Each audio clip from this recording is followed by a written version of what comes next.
Good morning to all. Welcome to Learners Academy. Good morning, sir. Good Good morning. morning, sir. Good morning. Okay, so we were solving exercise number 8.1, the only exercise which is coming from chapter number 8 because 8.2 is omitted as per your board syllabus, as per your COVID syllabus, I must say. Covid की बदौलत एक exercise cut गई, ठीक है। तो एक exercise solve करनी है, उसके भी 6 क्वेश्चन सॉल्व कर लिए हैं। बच्चे भी क्वेश्चन आज अपन खत्म करने के बिल्कुल मूड में है, खत्म कर देंगे इसको, ठीक है। तो क्वेश्चन नंबर 6 तक हो गए थे, तो 7th रीड आउट करते हैं। होपफुली अब तक के क्वेश्चन में कोई डाउट नहीं है। If you feel any doubt तो अभी पूछ लो आगे बढ़ने से पहले। कोई डाउट यहाँ तक 6th क्वेश्चन तक? और डाउट है या नहीं है ये जानने के लिए क्या किया जाता है, क्वेश्चन को सॉल्व किया जाता है। तो होपफुली आपने 6th क्वेश्चन तक सॉल्व किया घर पे बैठ के, यहाँ कर लिया तो घर जाके फिर से करना है, चाहे से रफली करो, फिर से करके देखो कि मुझसे होता है कि नहीं होता है, डाउट हो तो पूछो, ठीक है। Question number 7 is find the area of the smaller part of the circle. Circle की इक्वेशन गिवन है ये, cut off bye the line this, line की इक्वेशन गिवन है ये। तो क्वेश्चन का मतलब समझ में आएगा, बहुत क्रूशियल है एक्सरसाइज नंबर 8.1 में या इस चैप्टर में ही, कि सबसे पहले तो क्वेश्चन का मतलब सीखे हम, ठीक है। और मजेदार क्वेश्चन तो वैसे देखो 8.2 में थे, अब कट गई आपके तो आपके तो काफी फायदा हो गया। हाँ, तो मतलब समझ में आया क्वेश्चन का, क्या मतलब समझ में आया? सर्किल का स्मॉलर पार्ट क्या होता है, मुझे क्या पता?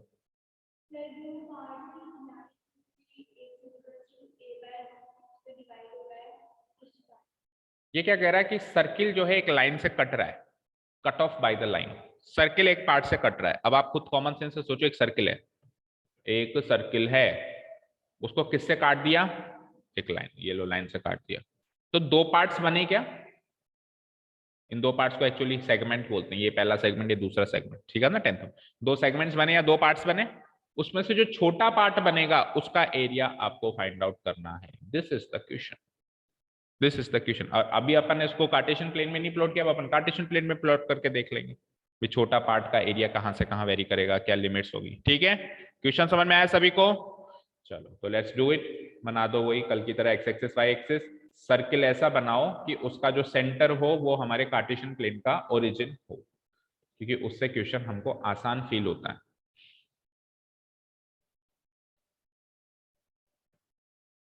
ये हो गई वाई एक्सिस, ये हो गई हमारी एक्स एक्सिस। वाई एक्सिस के नीचे का, अच्छा नीचे की भी जरूरत पड़ेगी इस बार, थोड़ा ऊपर कर देता हूँ। हाँ,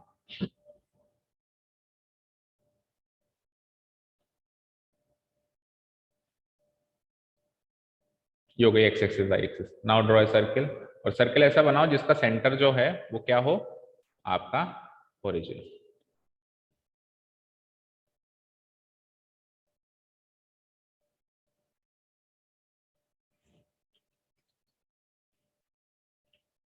ठीक है, परफेक्ट तो नहीं बन सकता, थोड़ा एलिप्स की तरह दिख रहा है, बट चलो काम चला लेंगे, हम मान लेंगे कि तू ही हमारा सर्किल है, ठीक है जी। ये हो गया सर्किल। अब सर्किल से लाइन कट रही है, सर्किल की इक्वेशन तो जो भी रहेगी, सर्किल तो ऐसा ही बनेगा, सर्किल की इक्वेशन जो भी रहे ऐसा ही बनाओगे आप सर्किल, जिसका सेंटर क्या रखोगे आप, जो आपके कार्टेशियन प्लेन का एक्स एक्सिस वाई यानी ओरिजिन है उसको रखोगे। तो सर्किल बनाने में तो कोई दिक्कत नहीं है। अब दिक्कत ये है कि सर जो लाइन आपने कही है ना, वो कहाँ से जाएगी हमको क्या पता, वो ऐसे काटेगी, ऐसे काटेगी, ऐसे काटेगी, कैसे काटेगी। इसीलिए लाइंस की नॉलेज दी थी कि लाइन देखते ही कैसे ड्रॉ कर ले हम फटाफट से, कैसे पता लगाए। तो लाइन की इक्वेशन गिवन है, उससे लाइन का पता चलेगा कि वो कहां से गुजर रही है। X equals to some constant, और x equals to some constant जो लाइन होती है वो y एक्सिस के पैरेलल होती है, और कांस्टेंट पॉजिटिव है तो y एक्सिस के राइट साइड पे कहीं होती है। क्लियर? कोई डाउट नहीं है? अच्छा जी, अब सुनो, ये a क्या है सर, ये a पता नहीं है, तो a इक्वेशन से पकड़ो।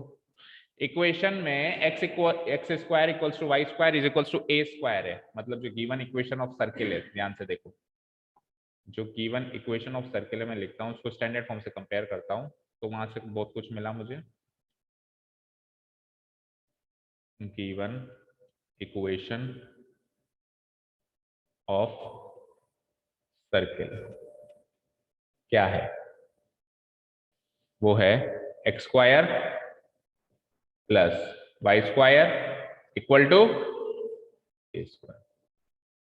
और स्टैंडर्ड फॉर्म लिख देता हूं मैं यहाँ पे।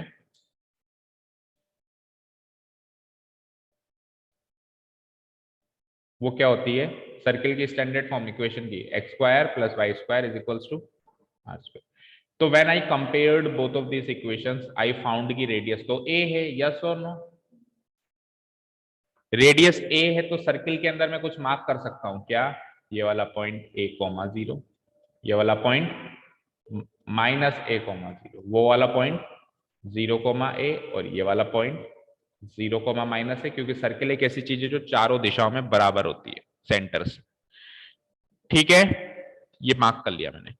अब जो वो लाइन है इस ए से चलेगी, भाई लाइन जो है वो वाई एक्सिस के पैरेलल है और पॉजिटिव है, इसका मतलब वाई एक्सिस के राइट साइड पे। ये दो इंफॉर्मेशन तो मेरे पास है, बट सर वाई एक्सिस के राइट साइड तो बहुत सारा एरिया है। अब उसको पैरेलल को मैं यहां बनाऊं, यहां बनाऊं, यहां बनाऊं, बहुत दूर बनाऊं, कहां बनाऊं, ये भी तो पता लगाना है, ये भी तो पता लगाना है। तो देखो वो क्या कह रहा है, अगर सपोज करो वो कहता है x इक्वल्स टू 3, तो आप जो भी 1 2 3 पॉइंट होता है वहां से बनाते। अगर वो कहता है x इक्वल्स टू 5, तो आप 1 2 3 4 5 ऐसे बनाते, थोड़ा दूर बनाते।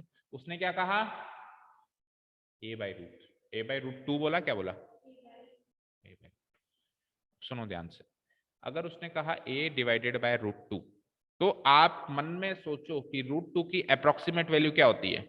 1.414। तो ये a डिवाइडेड बाई, मन में कैलकुलेशन करो, 1.414 हो गया। ये a डिवाइडेड बाई क्या हो गया? 1.414 हो गया। अब आप खुद सोचो कि a एक ऐसा नंबर है जो इस नंबर से डिवाइड हो रहा है, तो वो a के रेस्पेक्ट में कितना नंबर होगा? वो a के रेस्पेक्ट में कितना नंबर होगा? मान लो कि ये वैल्यू कुछ x है, मान लो ये वैल्यू x है, ठीक है। तो a बाई x एक तरीके से 1.414 हो गया। और 1.414 को क्या लिख सकते हो आप? 1.4 ही मान लो, एक्सपेक्टेशन ही तो चल रही है। 1.4 divided by 14 divided by 10, 14 divided by 10 का मतलब क्या हो गया? 2 से 7, 2 से 5, यानी a और x जो नंबर आपको चाहिए उसका और a का रेशियो क्या आ गया? 7:5। यानी अगर टोटल a 7 हिस्सों में है तो वो नंबर कहीं 5 हिस्सों में है। दैट मीन्स ये लाइन a के थोड़ा नजदीक है, लेकिन a को क्रॉस नहीं कर रही है। भाई a बाई एक्स कितना आया? 7/5 अराउंड। तो a बड़ा हुआ, x छोटा हुआ ना, तो ये a जो है इससे छोटा है x, और ज्यादा छोटा नहीं है। देखो a अगर 7 हिस्सों पर है तो x 5 हिस्सों पर तो है। मान लो ये 3.5 होता तो एग्जैक्टली इसके और इसके बीच में लगाता, लेकिन अब क्या करूंगा? थोड़ी सी राइट साइड। तो समझ में आया, ये सारी कैलकुलेशन करनी है ये पता लगाने के लिए कि लाइन कहां से क्रॉस करेगी। अब कोई कहेगा कि सर इतना पता ही क्यों लगा, ऐसे ही लगा दे। तो ऐसे लगा दो तो फिर दो बातें हो सकती है, या तो आप सही लगाओगे या गलत लगाओगे। अब गलत कैसे लगा दोगे? फॉर एग्जाम्पल अभी आपने ये लाइन सही लगा दी, तो अब आप इस सर्किल को और इस लाइन को देखो ध्यान से, बस और किसी को मत देखो। तो ये सर्किल को ये लाइन जब काटती है तो दो हिस्से कौन से बनते हैं? एक हिस्सा ये मतलब मेजर सेगमेंट, और एक हिस्सा ये माइनर सेगमेंट। आपको क्या निकालना है? माइनर सेगमेंट का एरिया निकालना है। आप अगर लाइन को गलत बना दोगे तो आपको नहीं लगता माइनर मेजर सेगमेंट गलत बन जाएंगे? ये लाइन ही तो डिसाइड कर रही है कि आपको एरिया कौन सा निकालना है। तो लाइन सही लगाना जरूरी है या नहीं है? है। ठीक है, तो लाइन सही लगाओगे तो ही आप करेक्ट एरिया निकालोगे। कल को किसी ने ये लाइन यहां बना दी तो वो तो ये वाला एरिया निकालने बैठ जाएगा, जो कि ऑब्वियसली गलत ही निकालेगा। सर कोई मान लो किसी ने लाइन ऐसे लगा दी, अगर किसी ने लाइन ऐसे लगा दी तो वो कौन सा एरिया निकालेगा? ये वाला निकालेगा। ठीक है ना? हाँ बोलो प्रियांशी। सर अभी भी तो ये एग्जैक्ट नहीं है ना कि अपने को 5th पार्ट लेना था, पर क्या पता ये 4th हो या 6th पार्ट हो। देखो हम ये लिमिट निकाल देंगे ना, हम तो इसकी इंटरसेक्शन करा के, इस सर्किल का और इस लाइन का इंटरसेक्शन करा के ये पॉइंट निकालेंगे, और ये पॉइंट जो है वो ये होगा। या तो फिर अगर आपको एग्जैक्ट ही निकालना है तो फिर आप पहले इंटरसेक्शन करा दो, पॉइंट निकाल लो, और उस हिसाब से इस लाइन को बनाओ, उस हिसाब से इस तो लाइन। सर एग्जैक्ट तो अपना सर्कल भी नहीं है ना, ये तो अपन बस डायग्राम बना के देख रहे हैं ना। मेरी बात सुनो, एग्जैक्ट तो कुछ भी नहीं है, बट डायरेक्शन वाइज तो हमको कुछ चीजें सही रखनी पड़ेंगी। कल को मान लो किसी ने गलती से ये एक्स एक्सिस की जगह वाई एक्सिस पे बना दी, तो मुझे बताओ क्या उसने सही एरिया निकाला होगा क्या? सोच के देखो। No sir. No sir. और दूसरी बात, उसने कह दिया स्मॉलर पार्ट, तो स्मॉलर पार्ट डिसाइड करने के लिए भी लाइन का करेक्ट जगह होना जरूरी है। एग्जैक्ट जगह होना जरूरी नहीं है, लेकिन वो किसके करीब है, वो ओरिजिन के करीब है या ए के करीब है, कम से कम ये तो लगाना जरूरी है। बोलो। Yes sir. सपोज करो आप ये बताओ, मैंने ये लाइन यहां लगा दी। मेरा क्वेश्चन है कि ये लाइन इस सर्किल को काट रही है, तो फर्स्ट क्वाड्रेंट में जो स्मॉलर पार्ट है उसका एरिया निकालो। फर्स्ट क्वाड्रेंट में जो स्मॉलर पार्ट है उसका एरिया निकालो। ये फर्स्ट क्वाड्रेंट है, ये फर्स्ट क्वाड्रेंट है। तो फर्स्ट क्वाड्रेंट में स्मॉलर पार्ट कौन सा है? मैं इसको हाईलाइट कर देता हूं, ये वाला है। ये वाला है या नहीं है? अब सपोज करो आपने लाइन लगा दी गलत, ये लाइन आपने गलती से यहां लगा दी, तो आप बेटा ये एरिया निकाल दोगे स्मॉलर पार्ट देखकर, जबकि एरिया ये निकलना था। ठीक है, स्मॉलर पार्ट लार्जर पार्ट ये डिसाइड करने के लिए पोजीशन सही होनी चाहिए, एग्जैक्ट नहीं होना चाहिए, बट पोजीशन करेक्ट होनी चाहिए। किसके नजदीक है, किसके गलत, किसके पास है, वो सही होना चाहिए। ठीक है, देखो हम क्लास 10 में क्वेश्चन करते थे, मान लो एबीसीडी एक ट्रेपेजियम है, ABCD एक ट्रेपेजियम है। मैंने कह दिया AB 10 है और BC पैरेलल साइड्स मान लो मैंने कह दी 10 और 5, तो एक बच्चा ऐसे मार्क करके आएगा और एक बच्चा ऐसे मार्क करके आएगा 10 और 5, तो ये गलत नहीं होगा क्या? वो कहे कि कौन सा एग्जैक्ट, वो ऐसे बहस कर सकता है कि सर एग्जैक्ट थोड़ी ना है, मेरी मर्जी कहीं भी लगाऊं। अरे एग्जैक्ट तो नहीं है, बट जस्टिफाई तो कर, 10 को छोटा और 5 को बड़ा कैसे कर रहा है तू? मैं नहीं कह रहा हूं नाप के कर, बट जस्टिफाई तो कर। जो तू कह रहा है वो जो तू बोल रहा है वो तेरी कर्मों में भी दिखनी चाहिए। मतलब कहते हैं ना कथनी करनी मैच होनी चाहिए, जो कह रहा है वो कर भी तो सही, बड़ा तो कर एटलीस्ट उसको। तो उसी तरीके से आपको स्मॉलर पार्ट तो डिसाइड करना पड़ेगा ना, अगर वो आप गलत डिसाइड कर दोगे तो गलत हो जाए question. Is that clear to all of you? ठीक है, अब इसने क्या यस कहा, सर। इसने ये कहा कि इस लाइन, तो ये लाइन की इक्वेशन क्या हो गई, मार्क कर देते हैं, बनाते हैं वापस क्वेश्चन पे। x इक्वल्स टू a/√3, ये इस लाइन की इक्वेशन है। फाइन। अब सुनो, उसने क्या कहा, ये लाइन इस सर्किल को जहां भी काटती है तो जो छोटा एरिया बनता है वो आपको फाइंड आउट करना है। तो छोटा एरिया कौन सा बनता है? छोटा एरिया बनता है ये वाला, ये सेगमेंट। यस और नो? ये सेगमेंट बनता है छोटा एरिया, यस और नो? तो इस रीजन का नाम डाल देता हूं, लेटर से ये O है और ये इसको A,0 इसका नाम है, तो इसको नाम भी A ही रख देते हैं, इसको B रख देते हैं, या फिर B ऊपर रख देते हैं, CD रख देते हैं इसको, या A इसको रख देते हैं। चलो ABCD। तो आपको कौन सा एरिया निकालना है? ABCDA, right? ABCDA ये एरिया आपको निकालना है, ABCD और वापस A तक, ये एरिया निकालना है आपको। ठीक है, अब सुनो, इससे आगे बढ़ने के दो तरीके हैं। इससे आगे बढ़ने के पहला तरीका ये है कि या पहले तो आप ऊपर वाला एरिया निकाल लो और फिर आप नीचे वाला एरिया निकाल लो और फिर दोनों को ऐड कर दो। ऊपर वाला एरिया आप विथआउट मॉडुलस निकालोगे, क्योंकि जब आप अभी वर्टिकल स्ट्रिप्स लगाओगे ना, आप देखो आप क्या लगाओगे, वर्टिकल स्ट्रिप्स। तो जब आप वर्टिकल स्ट्रिप्स लगाते हो तो जब तक आप एक्स एक्सिस के ऊपर हो तब तक आपको मॉडुलस की जरूरत नहीं पड़ती है, लेकिन वर्टिकल स्ट्रिप्स लगाते टाइम अगर आप कहीं भी एक्स एक्सिस के नीचे वाला एरिया निकाल रहे हो तो निकालने के बाद उसको क्या लगाना पड़ता है, मॉडुलस। तो दो तरीके हैं, एक तरीका यह है कि अलग अलग निकालो, अलग अलग निकालो तो इसके साथ तो कुछ मत करना, इसके साथ मॉडुलस लगा देना और फिर ऐड कर देना, एक तरीका ये। बट देखो एक्चुअली मॉडुलस की जरूरत ही नहीं पड़ेगी कहीं, क्यों? क्योंकि मैंने ये एनालाइज किया फिगर के हिसाब से कि यार ये दोनों जो हैं इक्वल है, सिमेट्रिक है, सर्कल सिमेट्रिक होता है ना चारों तरफ, तो ये दोनों एरिया भी एक दूसरे से सिमेट्रिक हैं। तो सिमेट्रिसिटी यूज करते हुए मैं क्या करूंगा, केवल ये एरिया निकालूंगा और मॉडुलस वॉडुलस के चक्कर में नहीं पड़ूंगा, इसी का दुगना कर दूंगा, इसी का क्या कर दूंगा, दुगना, ट्वाइस कर दूंगा। एक्चुअली मॉडुलस की जरूरत तो रियल में एक्सरसाइज नंबर 8.2 में पढ़नी थी, जब कुछ अजीब अजीब से एरिया बन रहे हैं, कुछ ऐसा बन रहा है, कुछ ऐसा बन रहा है, इस तरीके से एरिया बन रहे थे, लेकिन आप तो बच गए। अब आपको मॉडुलस की जरूरत एक्चुअली इस एक्सरसाइज में पड़ेगी नहीं। आप मॉडुलस को जबरदस्ती यूज करके निकालना चाहो वो एक अलग बात है, अभी जैसे इसमें भी निकाल सकते हो आप दूसरे वाले तरीके से मॉडुलस को यूज करके, बट क्यों निकालें? जब चीजें आसान तरीके से हो रही हैं तो क्यों कॉम्प्लिकेट करें उनको? Is that clear? अब इस एरिया को निकालने के लिए यानी कि मुझे ये वाला एरिया निकालना है और इसका फिर क्या कर देना है, ट्वाइस कर देना है। तो मैं इसको अलग से शेड कर देता हूं ताकि ध्यान में रहे कि I have to find this area, I am interested in finding this area. Fine, ये एरिया आप निकालो। ओके, अब ये एरिया निकालने के लिए क्या क्या चीजों की जरूरत है? Lower limit, upper limit. X axis पे लोअर लिमिट सी वाला कोऑर्डिनेट होगा, सी का एक्स कोऑर्डिनेट होगा, और अपर लिमिट ए का एक्स कोऑर्डिनेट होगा। तो ए का एक्स कोऑर्डिनेट तो है हमारे पास, सी का एक्स कोऑर्डिनेट नहीं है। सी के एक्स कोऑर्डिनेट के लिए बी का एक्स कोऑर्डिनेट पता करना पड़ेगा, जो इसका एक्स कोऑर्डिनेट होगा वही इसका एक्स कोऑर्डिनेट होगा। दैट मींस बी पॉइंट के कोऑर्डिनेट्स पता करने हैं, और वो पता करने के लिए क्या करना पड़ेगा, बी का इंटरसेक्शन, देखो सर्किल का और लाइन का इंटरसेक्शन है बी, तो सर्किल और लाइन को अगर मैं इंटरसेक्ट करवा दूं तो बी का एक्स कोऑर्डिनेट पता चल जाएगा। दोनों कोऑर्डिनेट्स पता चल सकते हैं, लेकिन मैं तो एक्स कोऑर्डिनेट में इंटरेस्टेड हूं, वो पता करो। ठीक है जी, तो चलो ये तो हो गई आपकी इक्वेशन ऑफ सर्किल। अब मुझे बताओ इक्वेशन ऑफ लाइन क्या है? Equation of line, given equation of line क्या है?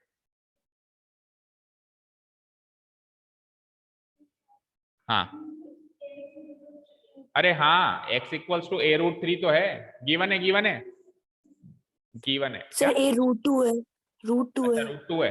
और दूसरी बात, यहाँ पे इंटरसेक्शन कराने की इस इक्वेशन में जरूरत ही नहीं पड़ रही, अरे लाइन की इक्वेशन ही बता रही है, कह तो रहा है x बराबर a रूट 2।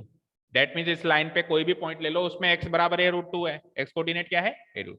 तो इस क्वेश्चन में जरूरत नहीं पड़ रही है आपको बी पॉइंट के कोऑर्डिनेट्स निकालने की, लेकिन ऐसा नहीं कि हर एक क्वेश्चन में नहीं पड़ेगी। ये लाइन अगर y एक्सिस के पैरेलल ना होती और कुछ ऐसे होती तब तो इस लाइन की इक्वेशन कुछ इस टाइप की नहीं होती, कुछ दूसरे टाइप की होती, तो फिर तो आपको निकालना पड़ेगा अभी नेक्स्ट क्वेश्चन में। तो यहाँ पे तो कर दो फटाफट से आप a बाई रूट 2। इस पॉइंट के कोऑर्डिनेट्स क्या हो जाएंगे, a बाय रूट 2 कॉमा 0। तो y कोऑर्डिनेट से वैसे मतलब नहीं है, आप फोकस करो इस पे, थोड़ा क्लियर लिख दूं मैं।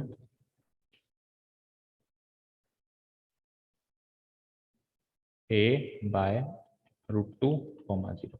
ठीक है, चलो तो अब मुझे बताओ, आपको फाइनल एरिया निकालते हैं अपन। ये गिवन इक्वेशन ऑफ लाइन लिख देना क्या है, बाकी इतनी कोई खास जरूरत इसकी पड़ नहीं रही हमको, मतलब इंटरसेक्शन कराने की। x is equals to a by root 2 है।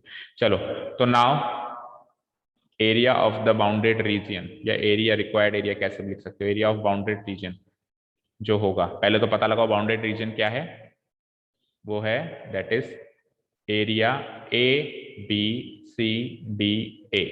ये हो जाएगा twice of area, twice of area A B C A, या सी ए बी सी लिख दो, कैसे भी लिख दो, अगर यहां से स्टार्ट करना चाहते हो तो C A B C, twice of area C A B सी।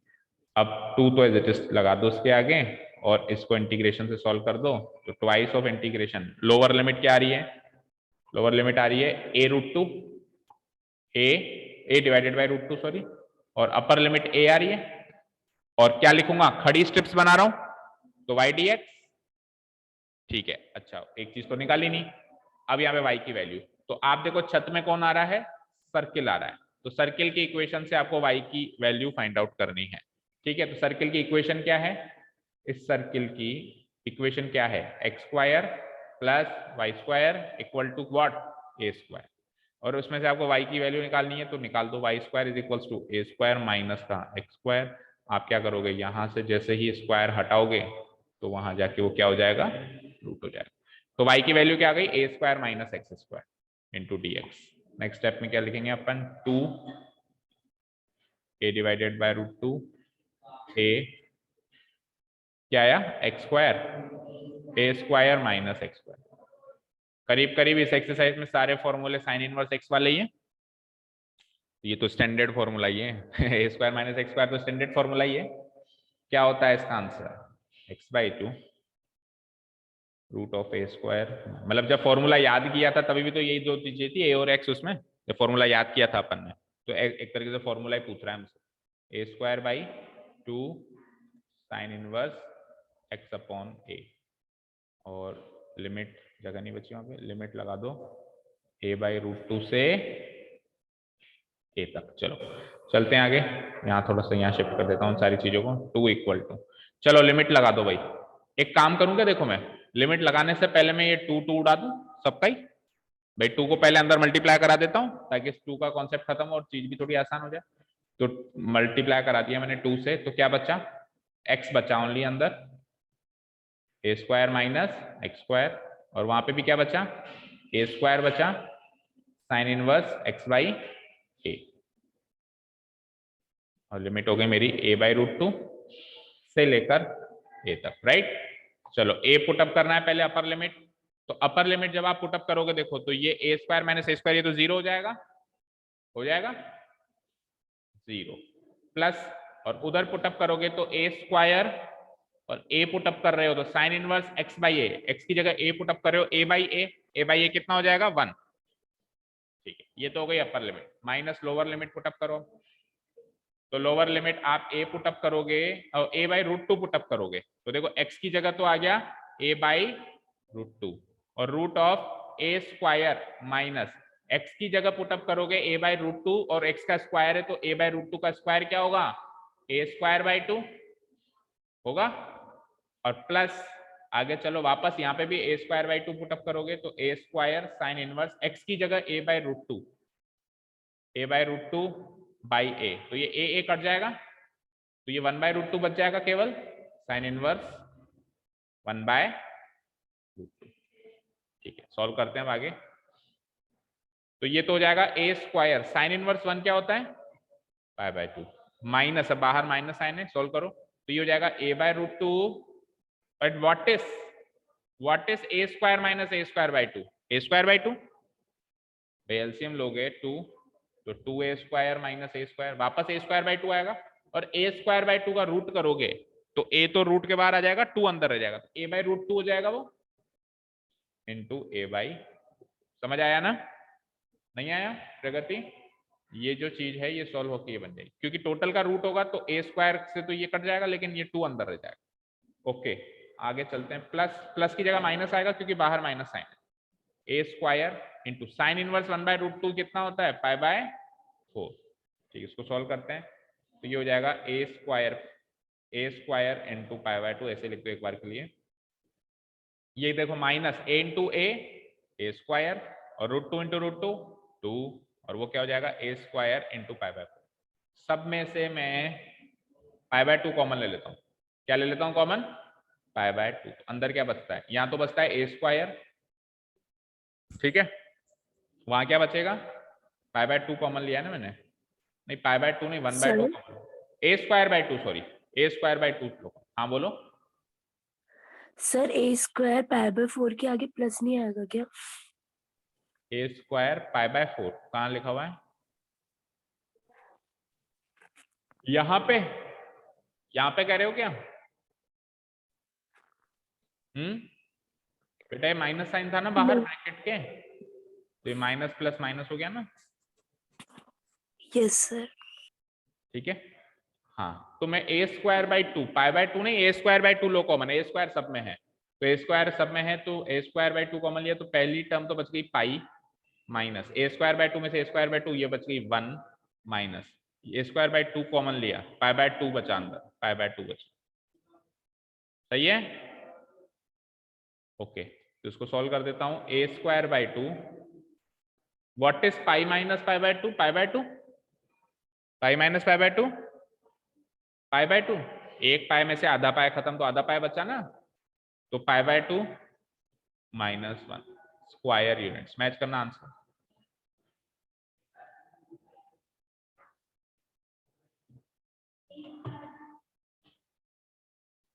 सही है।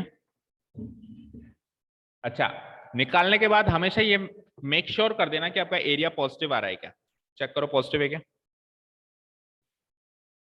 पाई की वैल्यू क्या होती है 3.14, 2 से डिवाइड कराएंगे कोई पॉजिटिव वैल्यू, यानी 1 से बड़ी वैल्यू, और 1 से बड़ी वैल्यू में से 1 घटाएंगे तो एक पॉजिटिव वैल्यू आएगी, positive value into some positive value, और जैसा मैंने कहा है अगर इस तरीके से चलोगे तो कभी नेगेटिव वैल्यू आएगी नहीं। कैसा तरीके से चलने के लिए कहा है मैंने इस तरीके से चलने के लिए कहा है कि जब खड़ी स्ट्रिप्स बनाओ तो एक्स एक्सिस के ऊपर कुछ नहीं, लेकिन एक्स एक्सिस के नीचे पहले मॉडुलस लगा दो, और जब आड़ी स्ट्रिप्स बनाओ तब वाई एक्सिस के राइट साइड कुछ मत करो, लेकिन वाई एक्सिस के लेफ्ट साइड मॉडुलस लगा दो।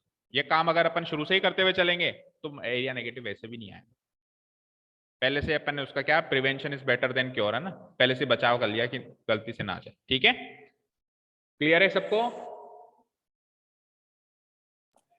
सर स्टार्टिंग में जब अपन ने फंक्शन लिखा तो वहां पर y डॉट डी वाई क्यों नहीं लिखा, dx क्यों लिखा? जब अपन खड़ी स्ट्रिप्स बनाते हैं तो फिर अपन उसकी विड्थ dx लेते हैं, क्योंकि बेस x आ गया। देखो इसमें इसका एरिया आप ये वाली स्ट्रिप्स बना के निकालोगे या ये वाली स्ट्रिप्स बना के निकालोगे। ये वाली स्ट्रिप्स बना के निकालना तो काफी कॉम्प्लिकेटेड तरीका हो जाएगा। उस तरीके से तो आपको पहले ये एरिया निकालना है, फिर ये एरिया निकालना है, और फिर उसमें से इसको माइनस करना है, तब जाके निकलेगा। तो निकाल तो उससे भी सकते हो आप। आपने कहा नहीं सर मैं तो हॉरिजॉन्टल स्ट्रिप से ही निकालूंगी, तो हॉरिजॉन्टल स्ट्रिप से निकाल सकते हो, लेकिन कॉम्प्लिकेटेड होगा। तो बेटर है कि हम वर्टिकल स्ट्रिप से निकालें। तो वर्टिकल स्ट्रिप्स में जो लेंथ ब्रेड्थ होती है वो dx होती है, और जो लेंथ होती है वो y होती है, तो इसीलिए हमने y इंटू dx लिखा। और जो हॉरिजॉन्टल स्ट्रिप्स होती है उसमें ब्रेड्थ होती है dy और लेंथ होती है x, तो उसमें लिखते हैं x इंटू dy, इसमें लिखते हैं y इंटू dx। ठीक है, कल की क्लास में एब्सेंट थे? नहीं सर, वो एक्स वाई में कंफ्यूज हो गए। और सर अगर हॉरिजॉन्टली निकालना है तो बीसी को भी तो बेस मान के निकाल सकते हैं। बेटा बेस हमेशा x एक्सिस या y एक्सिस रहेगा। बेस हमेशा x एक्सिस या y एक्सिस रहेगा, तो यहाँ पे x एक्सिस को बेस मान सकते हैं। अगर आप वहां पे हॉरिजॉन्टली निकालो तो फिर you will take base y axis, उसके हिसाब से पहले ये पूरा एरिया निकालो और फिर ये एरिया निकालो और इसमें से ये माइनस करो। ठीक है, यस सर। ओके, चलें आगे। Any other doubt? नो? तो काफी टाइम ले लिया। No sir. चलो नेक्स्ट क्वेश्चन पे चलते हैं जल्दी से। Next question is find the area between x equals to y square. तो ये पैराबोला है, ठीक है, x इक्वल्स टू 4 ये लाइन है, is divided into 2 equal parts. अच्छा, by the line x equals to a, ये अच्छा क्वेश्चन है। ठीक है, find the value of a। ये क्या कह रहा है कि इस कर्व और इस कर्व के बीच का जो एरिया होता है, उस एरिया को ये जो लाइन है ये दो हिस्सों में तोड़ देती है। तो आप a की वैल्यू बताओ। पहले तो इन दोनों का एरिया बाउंड करो, कौन सा बाउंडेड एंक्लोज्ड एरिया होगा, बाउंड हो गया। और उस एरिया के बीच में ये लाइन बनानी है, ऐसा नहीं कहा उसने। उस एरिया को ये लाइन जो है दो एरिया में तोड़ देती है। ऐसा जरूरी है? ऐसा जरूरी है? मुझे एक चीज बताओ, मान लो मैंने ये एरिया बाउंड किया, तो क्या इसके एग्जैक्टली बीच में होगी तब दो एरिया बनेंगे? थोड़ा सा इधर शिफ्ट करना पड़ेगा, ये एरिया अभी भी ज्यादा है भाई इससे। तो उसने ऐसा नहीं कहा कि लाइन बीच में लगाओ, उसने तो ये कहा लाइन जहां भी है पता नहीं है, बट दो एरिया बनाती है, दोनों एरिया बराबर है। ठीक है, तो दोनों बातों में फर्क है। उसने ऐसा नहीं कहा कि लाइन बीचों बीच है, उसने ये कहा कि लाइन जो है इस एरिया को दो एरिया में तोड़ देती है और दोनों एरिया बराबर होते हैं। अगर ऐसा है तो आप ए की वैल्यू फाइंड आउट करो। तो चलो इस लाइन की बाद में बात करेंगे, पहले तो हम ये पैराबोला और इस लाइन से एरिया इंक्लोज करने की बात करते हैं। तो क्या बनाना है आपको? पैराबोला।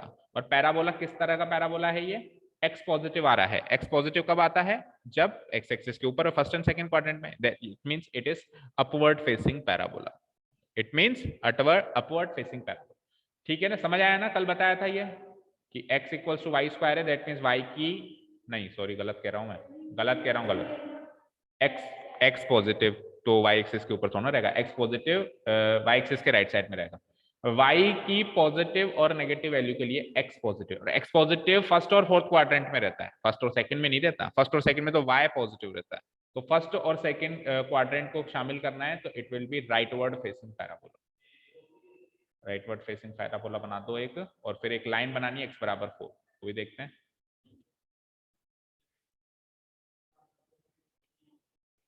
लाइन तो खैर बनी रहने दो, चलो बनानी है, अब इसको शिफ्ट कर देंगे इधर उधर कहीं। हाँ, पैराबोला बना देता हूं सबसे पहले मैं, राइटवर्ड फेसिंग बन गया। क्या इक्वेशन है? x equals to y square. तो यहां से y is equals to root x हो जाएगा। अगर मैं खड़ी स्ट्रिप्स बनाऊंगा तो y की वैल्यू चाहिए होगी ना, पहले निकाल ली मैंने, y is equals to root x. ठीक है जी, चलो ये काम तो हो गया। अब इस पैराबोला और लाइन क्या दे रखी है आपको? लाइन क्या दे रखी है? x equals to 4। अब ये वापस डाउट है मेरे को कि सर ये x इक्वल्स टू जो 4 लाइन है ना, ये x इक्वल्स टू जो 4 लाइन है ना, ये यहां है, ये यहां है, ये यहां है, ये कहां है पता नहीं है। 4 है तो इधर y एक्सिस के राइट साइड तो वो होगी, बट वो कितनी दूर होगी ये मुझे पता नहीं है। ठीक है, तो सुनो, आपको कौन सा वहां पे a b c d या 1 2 3 4 दिया हुआ है, कहीं भी लगा दो। हाँ, अगर उधर कुछ ऐसा दिया हुआ होता, कैसे कि x इक्वल्स ये y x equals to a y square, या जैसे वो फॉर्मूला होता है y square is equals to 4ax, और आपको दिया हुआ होता कि 4a की वैल्यू कुछ ऐसे है, तब आप सोचते कि ये पैराबोला कितना चौड़ा होगा और ये लाइन इसके कहाँ होगी। अभी तो कुछ पता ही नहीं है ना। तो कुल मिला के x इक्वल्स टू जो 4 लाइन है वो y एक्सिस के राइट साइड में होगी, ये फिक्स है, आप कहीं भी इस लाइन को लगा सकते हो। और उसको लगाने के बाद फिर आप ये इंटरसेक्टिंग पॉइंट निकाल लेना, जो भी आएगा। ठीक है, तो कहीं भी लगाना है तो थोड़ा सा दूर लगाता हूं मैं, ताकि समझने में थोड़ी आसानी हो, क्योंकि अभी एरिया वेरिया एंक्लोज करेंगे अपन।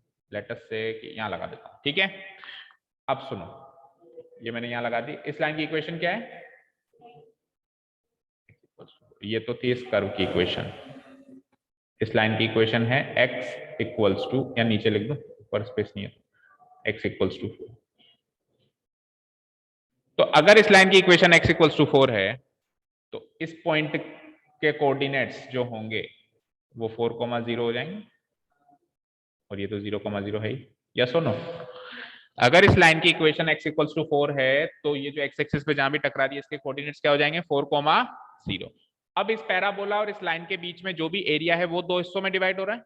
अच्छा, उसने ये क्लियर किया है कि फर्स्ट या सेकंड क्वाड्रेंट या कुछ नहीं क्लियर किया है, तो टोटल एरिया माना जाएगा कौन सा वाला? ये वाला। और ये एरिया दो हिस्सों में डिवाइड हो रहा है। ठीक है, एक बार के लिए पहले मैं इस एरिया को थोड़ा बाउंड कर देता हूं, दिस एरिया। ये तो हो गया एरिया एंक्लोज्ड। अब ये एरिया जो है एक लाइन से दो हिस्सों में तोड़ दिया गया, तो वो लाइन जो है वो ड्रॉ करनी है मुझे। तो आप बीचों बीच मत ड्रॉ करना, क्योंकि बीचों बीच ड्रॉ करने से दो हिस्से नहीं बनेंगे। थोड़ा सा इधर इस लाइन की तरफ ड्रॉ करना, क्योंकि जस्टिफाई करना है, एग्जैक्ट नहीं करना, बट जस्टिफाई करना है। थोड़ा सा मैंने इस लाइन की तरफ ड्रॉ कर दी। ये है वो line x equals to a। ठीक है जी, यहां तक कोई परेशानी? ये है वो line x equals to a। तो अगर ये line x equals to a है, तो जो ये वाला पॉइंट है, मैं इस लाइन को डिलीट कर देता हूं ताकि वो चीज दिखाई दे।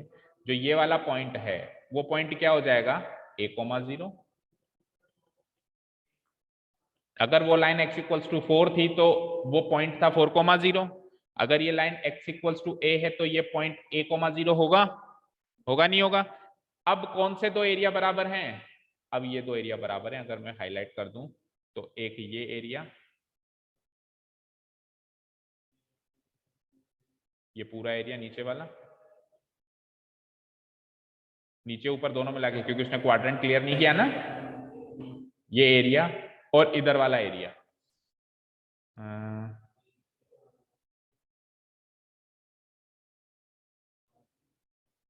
ये वाला एरिया, ये दोनों एरिया बराबर है। समझ आया क्या? ये वाला एरिया और ये वाला एरिया दोनों बराबर।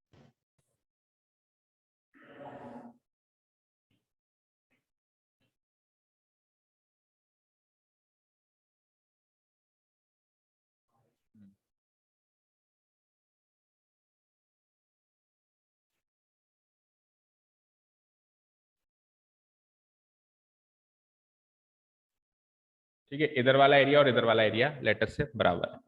ठीक है, अब देखो, आपने एक चीज भी नोटिस करी कि एक्स एक्सिस के ऊपर जितना एरिया, या तो दो तरीके हैं, या तो ये पूरा एरिया और ये पूरा एरिया बराबर करो और ए की वैल्यू निकालो, या फिर केवल और केवल ऊपर वाला एरिया भी बराबर करने से ए की वैल्यू निकल जाएगी, क्योंकि जितना ऊपर है और उतना ही नीचे है, समझ आ रहा है?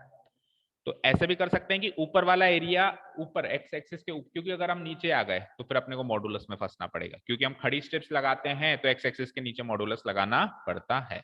तो उससे बचने की कोशिश करें तो अपन क्या कर देंगे, सिमेट्रिक कर देंगे। इधर भी भाई पूरा एरिया पूरे एरिया के बराबर है, तो आधा एरिया भी तो आधे एरिया के बराबर होगा, यस और नो? होगा ना? तो मैं इस बाउंडेड रीजन को या इस शेडेड पार्ट को मैं आधा कर देता हूं। ये क्या हुआ?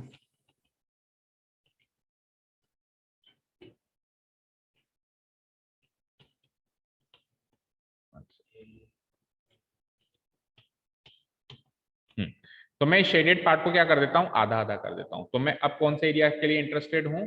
एक एरिया में ये वाला ले लेता हूं, ये वाला ओनली।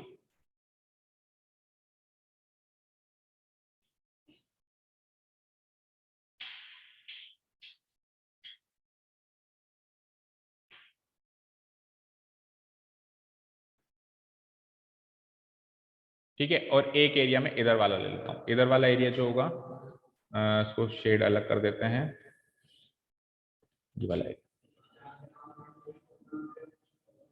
ये दोनों एरिया इक्वल कर दूंगा तो ए की वैल्यू आ जाएगी, राइट? क्लियर है?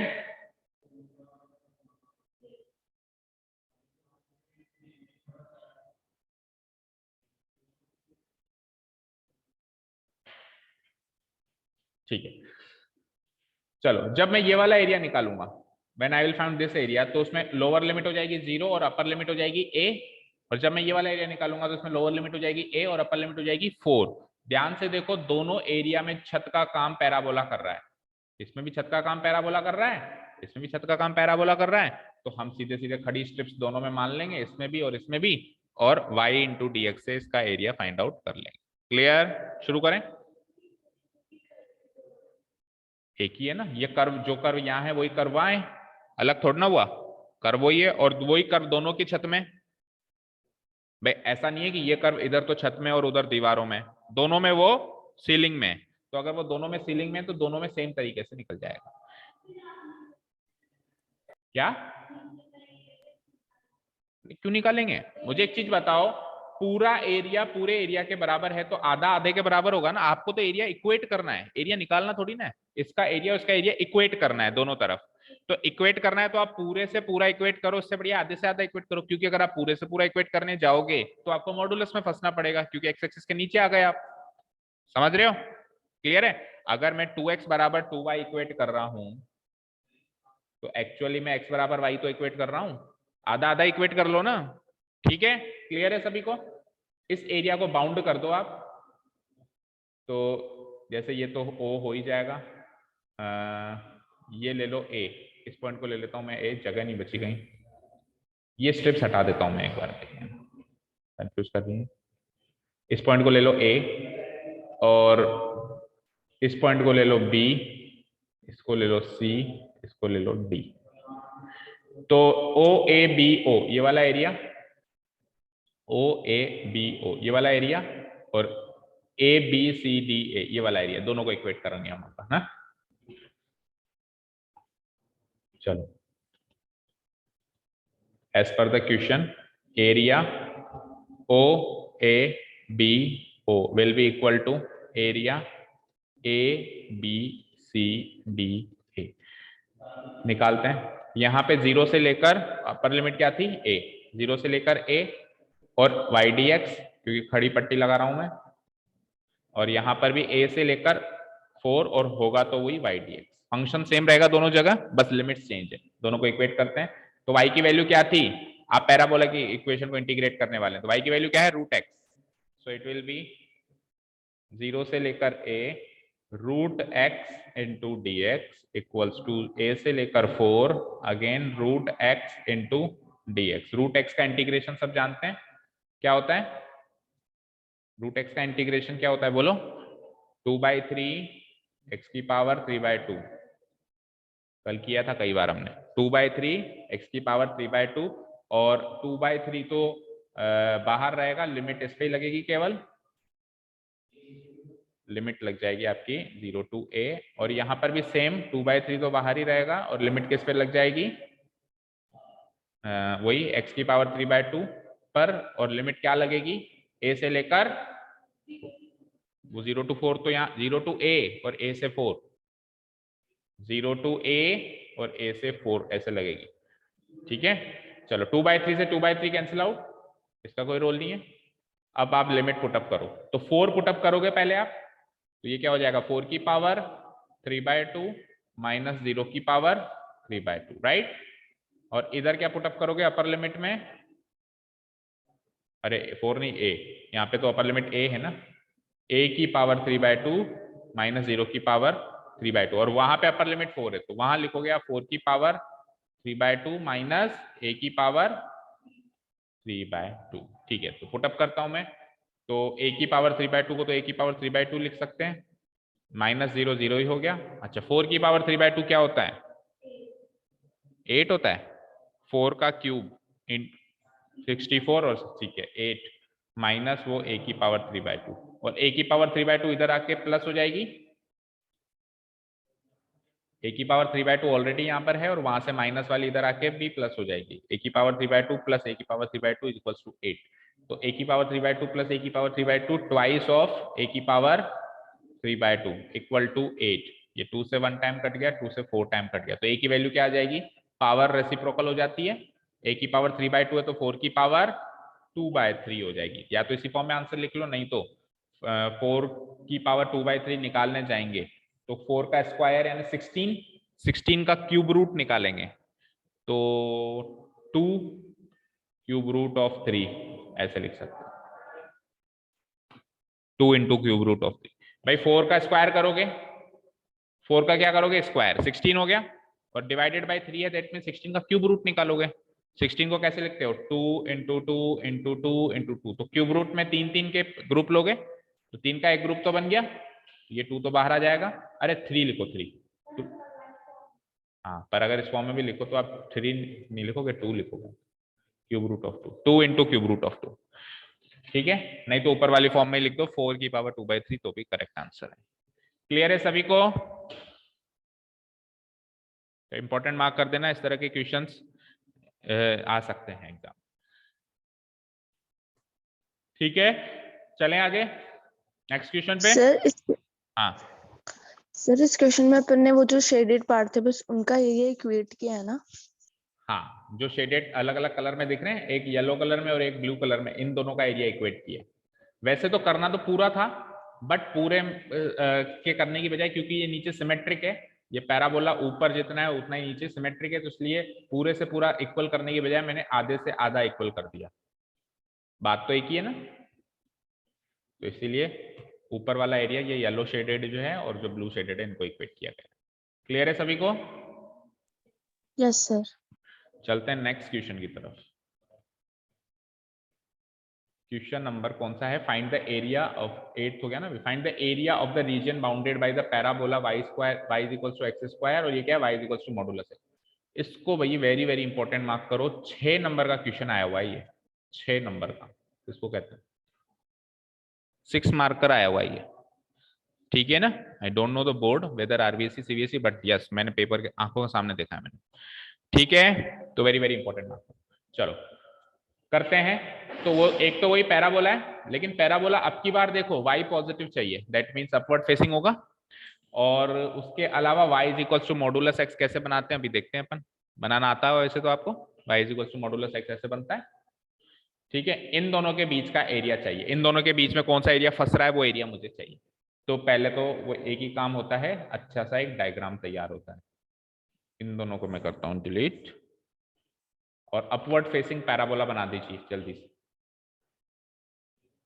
जो कि ओरिजिन से पास होता हुआ जाए, ठीक है।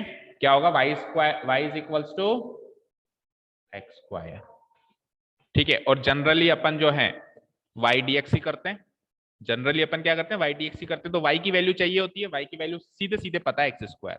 अगर उल्टा भी करते हैं तो बहुत रेयर केस में करते हैं, करना पड़ेगा तो x की वैल्यू रूट y लिख दूंगा, बट करना पड़ेगा तब देखेंगे। जनरली पहला अजम्पशन तो हम यही लेके चलेंगे कि हम खड़ी स्ट्रिप्स ही बनाएंगे, तो उस हिसाब से y की वैल्यू चाहिए, y is equal to x square, निकला है, ठीक है। अब modulus x, y is equals to modulus x का जो ग्राफ बनता है वो कैसा बनता है, कुछ इस तरीके का बनता है, यस और नो। ठीक है, अब ये इस पे इंटरसेक्टिंग करता हुआ बनाना है आपको, देखो कैसे, ऐसे बनाना,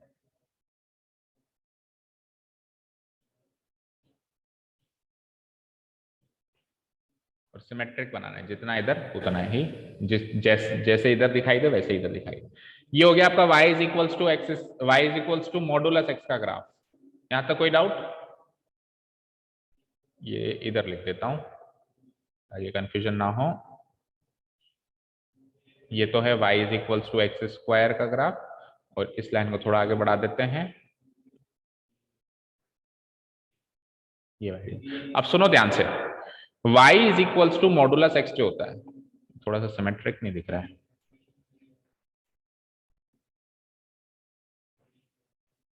ठीक है, थोड़ा एडजस्ट कर लेना, हो सकता है थोड़ा सिमेट्रिक ना हो। हाँ, अब सुनो, y is equals to modulus x जो फंक्शन होता है,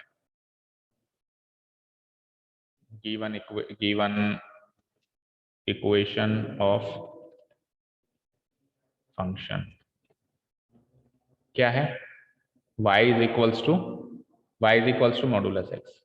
इस फंक्शन की डेफिनेशन क्या होती है सब जानते हैं, ये x की तरह ट्रीट करता है या एक्ट करता है जब x की वैल्यू ग्रेटर देन और इक्वल टू 0 हो, और जब ये माइनस एक्स की तरह एक्ट करता है जब इसकी वैल्यू लेस देन 0। ये इसकी डेफिनेशन होती है, सब जानते हैं, ठीक है। तो इसका मतलब है जो इक्वेशन बनेगी वो एक नहीं बनेगी, दो बनेगी। एक बार तो बनेगी y बराबर x for x greater than equal to 0, एक बार बनेगी y बराबर minus x for x less than 0। भाई x 0 या 0 से बड़ा तो इक्वेशन क्या मानी जाएगी, y बराबर x मानी जाएगी।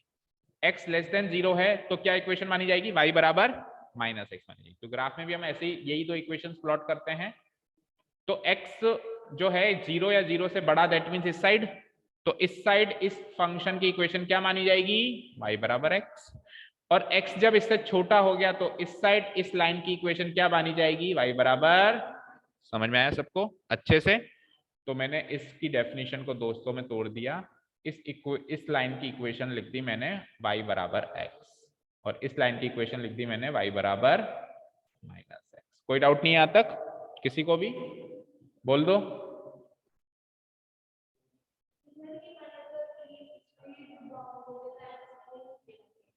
अभी देखते हैं ना, थोड़ा एक बार कंप्लीट कर दें फिगर, y बराबर माइनस एक्स। अब इसने कहा है कि ये मॉडुलस फंक्शन, देखो मॉडुलस फंक्शन तो पूरा है यहां से लेकर यहां तक, मॉडुलस फंक्शन तो पूरा है। तो देखो मैं ब्लू मार्क करता हूं और आप डिसाइड करो कि कौन सा एरिया इंक्लोज हुआ। ये ब्लू मार्क कर रहा हूं मैं इसको, और फिर अब मैं पैराबोला को भी ब्लू मार्क कर रहा हूं। आप देखो इस पैराबोला और इस मॉडुलस फंक्शन से कौन सा एरिया बाउंड हुआ, ये वाला एरिया बाउंड हुआ, इधर वाला और इधर वाला। ये दो जो पार्ट है इन दोनों का एरिया आपको फाइंड आउट करना है, ये आपका क्वेश्चन हो गया, ठीक है। अब मैंने दिमाग लगाया कि जितना इधर है उतना ही उधर है, जितना इधर है उतना ही उधर है, तो क्यों मैं y बराबर माइनस एक्स में फंसूं और ये सारी चीजें सोचूं, मैं क्यों ना ये वाला एरिया निकाल लूं और इसका दुगना कर दूं, यस और नो? क्यों ना मैं ये एरिया निकाल के दुगना कर दूं? तो now I am interested in finding out this area, so let's mark it, let's highlight this area first of all. Let us से कि ये एरिया मैं हाईलाइट कर देता हूँ क्योंकि मैं ये वाला एरिया निकालने में इंटरेस्टेड, और इसका फिर कर दूंगा मैं दुगना एज इट इज, ठीक है। अब ये एरिया निकालने के लिए क्या क्या चीज की जरूरत पड़ेगी उस पर बात करते हैं। तो ये एरिया निकालने के लिए पहले तो डिसाइड करो कि ये एरिया कैसे निकले। तो ध्यान से सुनो, ये एरिया का जो बेस है, ना तो वो एक्स एक्सिस बन रहा है ना वाई एक्सिस बन रहा है, तो सीधे सीधे तो निकलेगा नहीं। तो मैं क्या करूंगा, सपोज करो मैं यहाँ पे एक लाइन ड्रॉ करता हूं। मैं क्या करूंगा, ध्यान से सुनना, पहले ये एरिया निकालूंगा, ये एरिया। अब तो बेस एक्स एक्सिस बन रहा है ना, बेस आपको एक्स एक्सिस या वाई एक्सिस चाहिए, ये निकालूंगा। फिर मैं ये एरिया निकालूंगा, और टोटल में से ये सेकंड टाइप वाला एरिया माइनस कर दूंगा, तो ये शेडेड पोर्शन का एरिया मिल जाएगा। समझ आया कनिष्का? समझ आया? अच्छा, जो पहला वाला एरिया है उसको तो आप विथआउट इंटीग्रेशन भी निकाल सकते हो। क्यों? क्योंकि पहला वाला जो एरिया है वो तो एक राइट एंगल ट्राइंगल बन रहा है, बट हम ऐसा नहीं करेंगे, हम निकालेंगे इंटीग्रेशन से। बट आपको ऑप्शन दे रहा हूँ कि पहला वाला एरिया में कर्व नहीं आ रहा, सीधी सीधी लाइंस आ रही है, तो आप ट्राइंगल के फॉर्मूला से निकाल सकते हो, बट हम नहीं करेंगे। ठीक है, अब कुल मिला के आपको ये एरिया निकालना है, तो इस एरिया के लिए भी आप लोअर लिमिट या अपर लिमिट ये मानोगे, और जो ये एरिया निकालोगे उसके लिए भी आप लोअर लिमिट अपर लिमिट ये निकालोगे। दैट मीन्स दोनों ही केसेस में मुझे इस पॉइंट का पता लगाना बहुत जरूरी है। और ये पॉइंट कैसे पता लगेगा? जब उस पॉइंट के कोऑर्डिनेट्स मिलेंगे, और उस पॉइंट के कोऑर्डिनेट्स कैसे मिलेंगे? जब मैं इन दोनों का इंटरसेक्शन करूंगा। क्लियर सारी बातें? तो कुछ पॉइंट्स मार्क कर देता हूं मैं। लेट्स मार्क इट ओ, जो कि होता है 0,0, और इसको भी मार्क करेंगे, इसको ले लो A और इसको ले लो B। ठीक है, क्लियर है? चलो, तो अब इसके पॉइंट्स, तो इसके कोऑर्डिनेट्स मार्क करने पड़ेंगे। इसका y कोऑर्डिनेट तो 0 होगा, x कोऑर्डिनेट मुझे अभी पता नहीं है। तो अब इंटरसेक्शन किस किस का कराओगे बोलो? एक तो y बराबर x और एक y is equal to x square. इन दोनों का इंटरसेक्शन जब आप कराओगे, सब्स्टिट्यूट करोगे एक दूसरे में, तो a पॉइंट के कोऑर्डिनेट्स आ जाएंगे, ठीक है ना? और उधर जाके अगर इसका आपको इंटरसेक्टिंग पॉइंट चाहिए तो y बराबर -x और y बराबर एक्स स्क्वायर को करवाओ। लेकिन हम उधर जा ही नहीं रहे, हम तो केवल इधर ही बात कर रहे हैं। ठीक है, तो अब मेरे को इंटरसेक्शन कराना है y is equal to x square और y is equal to x. Now equation of parabola क्या गिवन है बोलो? क्या गिवन है? y is equal to equation 1 and equation of line लिख देता हूं उसको मैं, इक्वेशन ऑफ लाइन, क्योंकि राइट साइड पे तो एक लाइन की तरह ट्रीट हो रही है। वो क्या गिवन है? ये तो इक्वेशन ऑफ पैराबोला थी, और ये इक्वेशन ऑफ लाइन क्या गिवन थी? y is equal to x। इसको मान लेता हूं इक्वेशन नंबर 2। तो y is equal to x की वैल्यू, देखो आप इंटरेस्टेड भी x कोऑर्डिनेट निकालने में हो ना, अब y कोऑर्डिनेट निकालने में तो वैसे भी इंटरेस्टेड नहीं हो, तो आप चाहो तो y कोऑर्डिनेट ना भी निकालो तो चलेगा। एग्जाम में आप टाइम सेव करने के लिए काम कर सकते हो कि y कोऑर्डिनेट निकाले क्यों, जब उसकी कोई वैल्यू ही नहीं है उस क्वेश्चन में। पर अभी अपन दोनों निकाल लेते हैं। तो आप क्या करो, y is equal to x को वहां पुटअप कर दो ऐसे, ठीक है? तो ऐसा पुटअप कर देता हूं मैं, putting the value of y is equal to x from equation 1 to equation 2। तो इक्वेशन 1 क्या बन जाएगी उससे? We will get x is equal to x square. Yes और no? x equal to x square हो गया। अगर मैं एक्स स्क्वायर को यहां बुला लूं तो x minus x square is equal to 0। तो यहां से जो है फैक्टर्स बनाओ तो x इंटू एक्स माइनस 1 बनता है, नहीं 1 माइनस एक्स बनता है। वैसे तो बात तो एक ही है, x माइनस 1 बनाओ या 1 माइनस एक्स, वैल्यू एक ही आएगी। 1 माइनस एक्स इक्वल टू 0। तो यहां से या तो x की वैल्यू 0 है या फिर 1 माइनस एक्स की वैल्यू 0 है, दैट मीन्स x की वैल्यू 1 है। तो x की कितनी वैल्यूज आई? एक तो 0 और एक 1। कॉरस्पॉन्डिंग टू दिस y की वैल्यू निकालेंगे। तो अगर मैं x की वैल्यू 0 और x की वैल्यू 1 इक्वेशन 2 में पुटअप कर दूं तो y की वैल्यू भी इतनी आ जाएगी, क्योंकि y और x बराबर है, y बराबर x है, नहीं है? तो y और x बराबर है। तो अगर मैं ये वैल्यूज इक्वेशन 2 में पुटअप कर दूं तो इक्वेशन 2 कहता है कि y बराबर x है, तो y की वैल्यू भी क्या आ जाएगी? 0 पुटअप करते ही 0 और 1 पुटअप करते ही 1। दैट मीन्स एक पॉइंट तो इंटरसेक्टिंग पॉइंट है ये वाला, दिख रहा है, x0 और y0, और एक इंटरसेक्टिंग पॉइंट है ये वाला x0 और y1।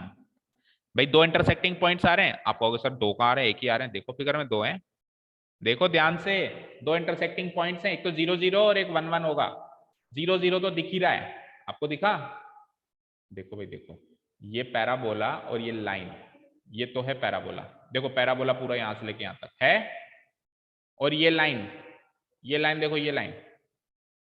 अब इस लाइन को इधर मत लेके जाओ, अगर मैं कंटिन्यू करूं तो ऐसे जाएगी, है ना? तो इस लाइन और इस पैराबोला के दो इंटरसेक्टिंग पॉइंट्स देखो, एक तो ओरिजिन पे 0,0 और एक वहां पे हो रहा है। तो 0,0 तो पता है ये, तो बचा हुआ वही 1,1 रहा होगा। तो ऐसे तो आगे कहेगा नहीं कि सर ये 1,1 और वो 0,0 हो सकता है, आपको कैसे पता कि वही 1,1 और यही 0,0 है? अंडरस्टूड है? दो इंटरसेक्टिंग पॉइंट्स आ रहे हैं, तो ये 0,0 है, तो वो क्या हो जाएगा? 1,1। अगेन मैंने क्या कहा कि आप इसका ये वाले 1 से इंटरेस्टेड है, दूसरे वाले 1 से आप इंटरेस्टेड नहीं है। हालांकि हमने निकाल लिया, बट आप केवल एक्स कोऑर्डिनेट से काम चला सकते थे, क्योंकि आपको इधर क्या रखना है वो पता लगाना है। ठीक है, चलो हमने तो दोनों ही निकाल लिए हैं। तो ए पॉइंट के कोऑर्डिनेट्स आ चुके हैं 1,1, मैं यहाँ रख देता हूँ। कोई डाउट यहाँ तक? अब आपको लिमिट मिल चुकी है 0 से लेकर 1। ठीक है, अब चलें फाइनल एरिया निकालने, चलते। Now area of bounded reason जो मुझे मिलेगा। देखो कई बार अपन वो लेटर से बाउंडेड रीजन नहीं निकाल पाते हैं, तो अपन सिंपली लिख सकते हैं एरिया ऑफ बाउंडेड रीजन। कैसे मिलेगा? एक तो देखो आपको दुगना तो करना पड़ेगा, क्योंकि जितना एक्स एक्सिस वाई एक्सिस के राइट में उतना लेफ्ट साइड में, ठीक है, तो दुगना तो आपको करना ही पड़ेगा। किसका दुगना करना पड़ेगा आपको दुगना किसका करना पड़ेगा? इंटीग्रेशन। ध्यान से देखना, लिमिट तो 0 से लेकर 1 है, ये तो फिक्स्ड है, 0 से 1। किस में से किसको माइनस कर रहे हो? देखो बड़ा एरिया लाइन से एरिया बाउंडेड है, वो एरिया बड़ा है। ये जो लाइन है ना, ये लाइन से जो एरिया बाउंडेड होगा वो बड़ा होगा ना, तो लाइन से बाउंडेड एरिया में से आपको पैराबोला से बाउंडेड एरिया माइनस करना है। मतलब ऐसा एरिया जिसकी छत लाइन हो, उस एरिया में से ऐसा एरिया माइनस करना है जिसकी छत पैराबोला हो। तो पहले लाइन की और बाद में पैराबोला की, उल्टा मत कर देना, नहीं तो नेगेटिव आ जाएगा, फिर मॉडुलस लगाते फिरोगे, बट वो गलत भी होगा। मॉडुलस लगाने से आप पॉजिटिव कर दोगे, वो तो एक अलग बात है, बट अगर आप उल्टा कर देते हो, पैराबोला में से लाइन की इक्वेशन घटा रहे हो, तो एक्चुअली आप गलत कर रहे हो। अच्छा, पैराबोला में से लाइन की पता है कब कम होती? जब आप बेस ये ले लेते। अगर आप बेस वाई एक्सिस ले लेते ना, वाई डीएक्स की जगह एक्स डीवाई करते, तब क्या होता? तब पैराबोला की इक्वेशन में से, मतलब पैराबोला से जो एरिया बाउंड हो रहा है उसमें से लाइन वाला घटाना पड़ता, तब वैसा होता वो। बट अभी तो हमने ये कंसीडर किया है, तो अभी लाइन में से पैराबोला घटाएंगे। लाइन में से पैराबोला घटाते हैं, तो लाइन की इक्वेशन क्या है? y dx, y is equals to x। तो इक्वेशन में पहले मैं लिख देता हूं y dx माइनस अगेन 0 से लेके 1 y dx। अब देखो एक गलती है, हम दो बार सेम y नहीं लिख सकते, तो हम लिख देते हैं y1 y2। y1 तो है लाइन वाला और y2 है क्या? पैराबोला वाला। तो लाइन के हिसाब से y की वैल्यू क्या है? लाइन के हिसाब से y की वैल्यू क्या है? x, simply x dx। और पैराबोला के हिसाब से y की वैल्यू क्या है? x square dx। कर दो अलग अलग इंटीग्रेट, फिर 2 गुना कर देना। तो x का इंटीग्रेशन, आपने एक चीज नोटिस करी, इंटीग्रेशन कितने आसान आ रहे हैं यहाँ पे, हाँ बच्चों वाले। x स्क्वायर बाई 2 0 से 1 माइनस यहाँ पे x स्क्वायर का बोल दो, x क्यूब बाई 3 और वही 0 से 1, और दुगना भी करना है आपको इसका। तो ट्वाइस तो बाहर है ही सही। अब आप 1 पुटअप करोगे तो 1 का स्क्वायर बाई 2 माइनस 0 का स्क्वायर बाई 2 माइनस, अब इधर वापस 1 पुटअप करोगे तो 1 का क्यूब बाय 3 माइनस 0 का cube by, simple algebraic calculation है, कर दो। 2 इंटू 1/2 में से 0/2 गया तो 1/2 माइनस 1/3 में से 0/3 गया तो 1/3। तो 1/2 माइनस 1/3 क्या हो जाएगा? 6 एलसीएम ले लो, 3 माइनस 2। देखो पॉजिटिव आ रहा है ना। अगर अपन सिस्टमेटिक चलते हैं तो हमारा एरिया नेगेटिव होता ही नहीं है। आज किसी भी क्वेश्चन होगा ही नहीं अगर शुरू से सिस्टमेटिक चल रहे हो, ठीक है ना। 2 इंटू 1/6, 2 से 1, 2 से 3 time, that means 1/3 square units is the final answer. समझ आया सभी को? 1/3 square units is the final answer of this question.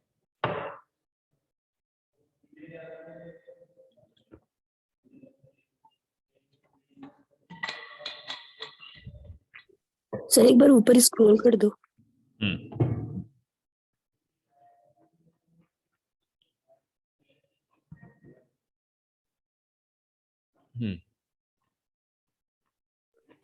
Sir नीचे जब एरिया की इक्वेशन लिखी।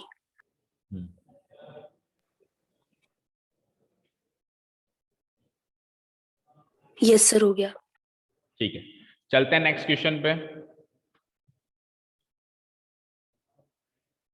हाँ, कौन सा क्वेश्चन किया अभी अपन ने?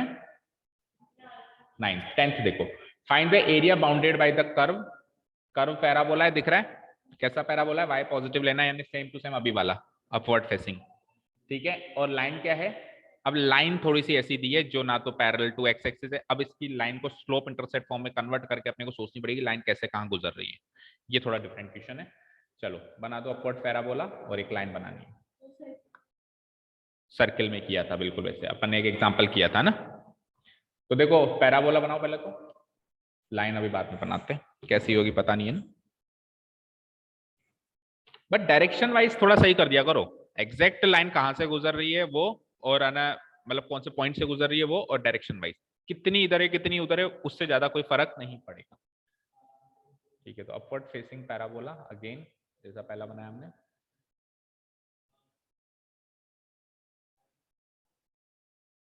Like this.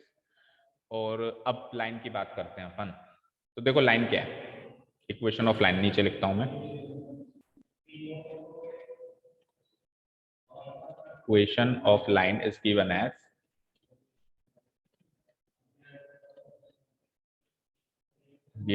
क्या इक्वेशन गिवन है बताओ, क्या है, x equals to 4y minus 2, यही है, x equals to 4y minus 2।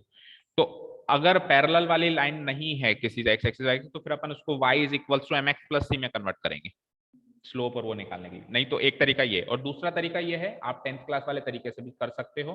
क्या करो, x 0 मान लो, y का कुछ वैल्यूज निकाल लो, फिर y 0 मान लो, x की कुछ वैल्यूज निकाल लो, उससे इंटरसेक्टिंग पॉइंट्स आ जाएंगे, मतलब 2 पॉइंट्स आ जाएंगे, उनको ज्वाइन करो। तो वो तरीका भी है, बट मुझे बड़ा बच्चों वाला तरीका लगता है वो, है ना। तो अपन स्टैंडर्ड फॉर्म से करते हैं इसको। 4y की वैल्यू क्या आ गई, x प्लस 2, तो y की वैल्यू क्या आ गई, x प्लस 2 बाई 4, जिसको मैं ऐसे लिख सकता हूं कि y is equals to 1/4x plus 1/2, right, 1/4x plus 1/2। Comparing with the standard form, standard form क्या होती है, y is equals to mx plus c, ये स्टैंडर्ड फॉर्म होती है। तो यहां से m की वैल्यू क्या आ गई 1/4 और c की वैल्यू क्या आ गई 1/2। m भी पॉजिटिव c भी पॉजिटिव किया था अपन ने बेसिक्स में। जब m भी पॉजिटिव हो और c भी पॉजिटिव हो तो किस तरह की लाइन, सबसे पहले तो बात करते हैं m पॉजिटिव है, m पॉजिटिव है दैट मींस एक्यूट एंगल बनेगा positive side of x axis के साथ। c तो अपन सीधा सीधा 1/2 मार्क कर देंगे, यानी कि ये लाइन y एक्सिस को 1/2 पे छूती है, ये तो फिक्स है। ये लाइन y एक्सिस से कहां इंटरसेक्टिंग होती है 1/2 पे, दैट मींस उस पॉइंट ऑफ इंटरसेक्शन का कोऑर्डिनेट्स हो जाएंगे 0, 1/2। क्या हो जाएंगे 0, 1/2, और एक्यूट एंगल भी बनाएगी, वो भी पता चल गया। चलो तो अब इस इंफॉर्मेशन के हिसाब से लाइन बनाते हैं। एक्यूट एंगल भी बनानी है बेटा, एक्यूट एंगल भी बनानी है, और 1/2 से, तो 1/2 में इतना ऊपर मान लो, इतना ऊपर 1/2 मान लेता हूं, तो यहां से एक्यूट एंगल ऐसे ही बनेगा। अब वो डिसाइड कोई नहीं कर सकता कि 1/2 कितना ऊपर, आपके हिसाब से आप डिसाइड करो। उल्टा आप जितना ऊपर शिफ्ट करोगे ना इसको, आपको समझ थोड़ी सी अच्छी आएगी। तो मैं ऊपर शिफ्ट कर देता हूँ, ये लो ऐसे कर देता हूँ, ठीक है, क्लियर है। तो ये लाइन हो गई जो भी गिवन लाइन थी, और क्योंकि मैंने लाइन जो है y is equals to mx plus c में कन्वर्ट करी दी है, तो मैं इधर भी वही लिख देता हूँ जो उधर निकाली है मैंने वैल्यू। क्या निकाली है, y इज इक्वल्स टू, क्या वैल्यू निकाली है बोलो, 1/4x 1/4x प्लस, यही वाली इक्वेशन, इस यही वाली फॉर्म लिख देता हूं मैं यहाँ पे y की, जहाँ पे सीधे सीधे वैल्यू वाली है। और पैराबोला की भी इक्वेशन गिवन है, वो भी y is equals to something given है, बताओ क्या है। y इज, देखो x square is equals to 4y है, तो उसको कन्वर्ट कर सकते हो ना, देखो x square is equals to 4y है, तो उसको कन्वर्ट करके क्या लिख सकते हैं अपन, y is equals to x square by 4। तो सिंपली वही लिख देते हैं ना जिसमें y की वैल्यू सीधे सीधे आ रही है, क्योंकि आपको y की वैल्यू चाहिए होगी, फंक्शन की वैल्यू चाहिए होगी। तो मैं इसको लिख देता हूँ y is equals to x square by 4। ये है इस पैराबोला की इक्वेशन, क्लियर है यहाँ तक, ठीक है। अब एरिया निकालना है जो इस लाइन से और इस पैराबोला से बन रहा है। पहले तो एरिया सोचो कौन सा एरिया है जो लाइन से और इस पैराबोला से बन रहा है, ये वाला एरिया, ये वाला एरिया है या नहीं है, यस। तो लेट्स सबसे पहले हाईलाइट दिस एरिया कि हमको ये एरिया निकालना है।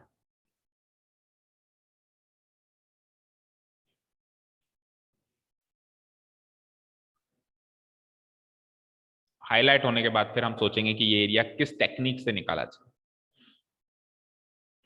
तो ये तो क्लियर है, एक्स एक्सिस को बेस मानना पड़ेगा, वाई एक्सिस से तो कोई चांस ही नहीं दिख रहा, क्योंकि एरिया आधा वाई एक्सिस के इधर है और आधा इसके इधर है, समझ रहे हो, आधा इधर है आधा इधर है। अगर आप वाई एक्सिस को बेस लोगे तो आपको मॉडुलस में फंसना पड़ेगा, क्योंकि वाई एक्सिस के राइट साइड में, अगर वाई एक्सिस को बेस मान के वाई एक्सिस से राइट साइड में रहते हैं तब तक ठीक है, लेकिन जब लेफ्ट में रहते हैं तो नेगेटिव एरिया हो जाता है। तो हम क्यों फंसे हैं उसमें? हम तो ऐसे मानते हैं कि एक्स एक्सिस को ही बेस ले लेते हैं और एक्स एक्सिस के ऊपर ही हम, नीचे आए नहीं अभी तक, तो मॉडुलस लगाने की कहीं जरूरत नहीं है। अगर आप एक्स एक्सिस को बेस लेते हो और एक्स एक्सिस के ऊपर हो तब तक आपको मॉडुलस लगाने की जरूरत नहीं। एक्स एक्सिस के नीचे आ गए तब आपको मॉडुलस। वाई एक्सिस को बेस लेते हो तो वाई एक्सिस के राइट साइड में तक ठीक है और वाई एक्सिस के लेफ्ट साइड में आपको मॉडुलस लगाना है। तो क्योंकि मैं वाई एक्सिस के राइट एंड लेफ्ट दोनों साइड हूं तो मैं बेस एक्स एक्सिस को मान लेता हूं ताकि मुझे मॉडुलस की तकलीफ ना हो। अब सुनो ये एरिया कैसे निकाला जाए, तो ध्यान से देखो। अगर मैं इस यहाँ पे एक लाइन खींच दूं और यहाँ पे भी एक लाइन खींच दूं, ठीक है, अब देखना ये एक ट्रेपेजियम बन रहा है। अगर ध्यान से देखो तो इस ट्रेपेजियम के एरिया से, इस ट्रेपेजियम के एरिया से अगर ये खाली पार्ट का एरिया निकाल दिया जाए तो बचा हुआ एरिया जो होगा वो हमारा एरिया होगा जो हमको चाहिए। बोलो। अब बात करते हैं सर ट्रेपेजियम का एरिया कैसे और खाली पार्ट का एरिया कैसे, वो भी बता दो। बिल्कुल बताएंगे। ट्रेपेजियम का एरिया कैसे निकलेगा? जब आप इस लिमिट से इस लिमिट पे इस लाइन को इंटीग्रेट कर दो, यस और नो, क्योंकि इस ट्रेपेजियम की छत तो ये लाइन ही है। और नहीं तो ट्रेपेजियम का एरिया का फॉर्मूला जो आप 10th क्लास में सीखते हो वो भी लगा सकते हो, आप into sum of parallel sides into height, अगर निकाल पाते हो तो आपकी इच्छा है। ठीक है, क्लियर है यहां तक? क्लियर है ना? ठीक है। और नहीं तो आप तो लाइन की इक्वेशन को, ये लाइन की इक्वेशन है ना आपके पास, ये रही ना, y square y is equal to x square by 4, इसको इंटीग्रेट कर दो और लिमिट ले लो यहाँ से। अभी ये लिमिट और ये लिमिट निकालनी है हमको, बाकी है यहाँ से यहाँ अपन इसको इंटीग्रेट कर देंगे तो ये पूरा एरिया आ जाएगा, दिस ट्रेपेजियम का एरिया आ जाएगा। फिर उसमें से ये खाली पार्ट का एरिया कैसे आएगा? देखो देखो ध्यान से, अगर मैं इस लिमिट से इस लिमिट पे इस पैराबोला को इंटीग्रेट कर दूं तो ये एरिया आएगा, और फिर इस लिमिट से इस लिमिट में अगेन इस पैराबोला को ही इंटीग्रेट कर दूं तो ये एरिया आएगा। तो इसका मतलब है टोटल यहां से लेके यहां तक पैराबोला को इंटीग्रेट कर दूं ना, अलग अलग क्यों करूं? देखो ध्यान से सुनो, ये एरिया निकालने के लिए इंटीग्रेट कौन हुआ? पैराबोला। लिमिट रही यहां से लेके यहां तक, राइट। फिर ये एरिया निकालने के लिए इंटीग्रेट कौन हुआ? अगेन पैराबोला ही तो हुआ, और लिमिट रही यहां से। तो जहां आपने छोड़ा वहीं तो पकड़ना पड़ रहा है, तो क्यों ना यहां से लेके यहां तक एक ही बार में इंटीग्रेट कर दूं पैराबोला को, तो दोनों साइड की खाली जगह का एरिया निकल जाएगा और उसको फिर उस लाइन की को इंटीग्रेट करके जो एरिया है उसमें से माइनस कर देंगे। Is that clear? अब सबसे पहला काम इतना करने के बाद ये है कि सर ये लिमिट बता दो, और ये लिमिट कैसे पता चलेगी? इंटरसेक्टिंग पॉइंट्स, किस किस के? लाइन के और पैराबोला के। दो इंटरसेक्टिंग पॉइंट्स निकलेंगे, एक हो जाएगा ये, एक हो जाएगा ये। निकालें? चलो निकालते हैं। हियर द इक्वेशन ऑफ, ये तो किसकी लाइन की तो लिखी थी, देखो मैंने इसको, इसी को इक्वेशन नंबर 1 मान लो ना, और अब पैराबोला के लिख लो। Again given equation of parabola is,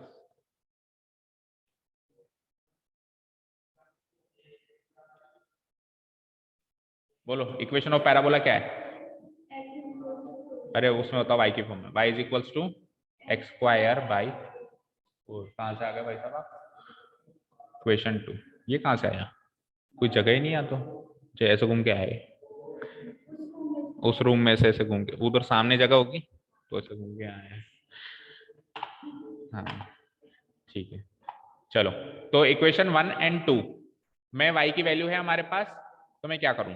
मैं क्या करता हूं, इक्वेशन 1 से जो y की वैल्यू है उसको उठाता हूं और यहाँ पुटअप करता हूं। बट यार ये थोड़ी सी वो नहीं लग रही आपको कंफ्यूजिंग? अच्छा ओरिजिनल इक्वेशन क्या थी बताना?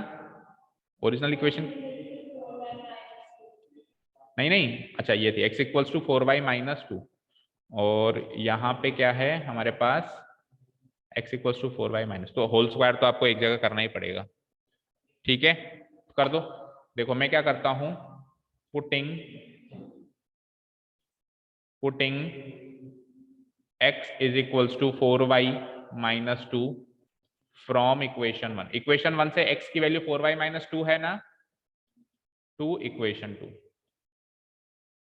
तो ऐसा करने से वी गेट इक्वेशन 2s,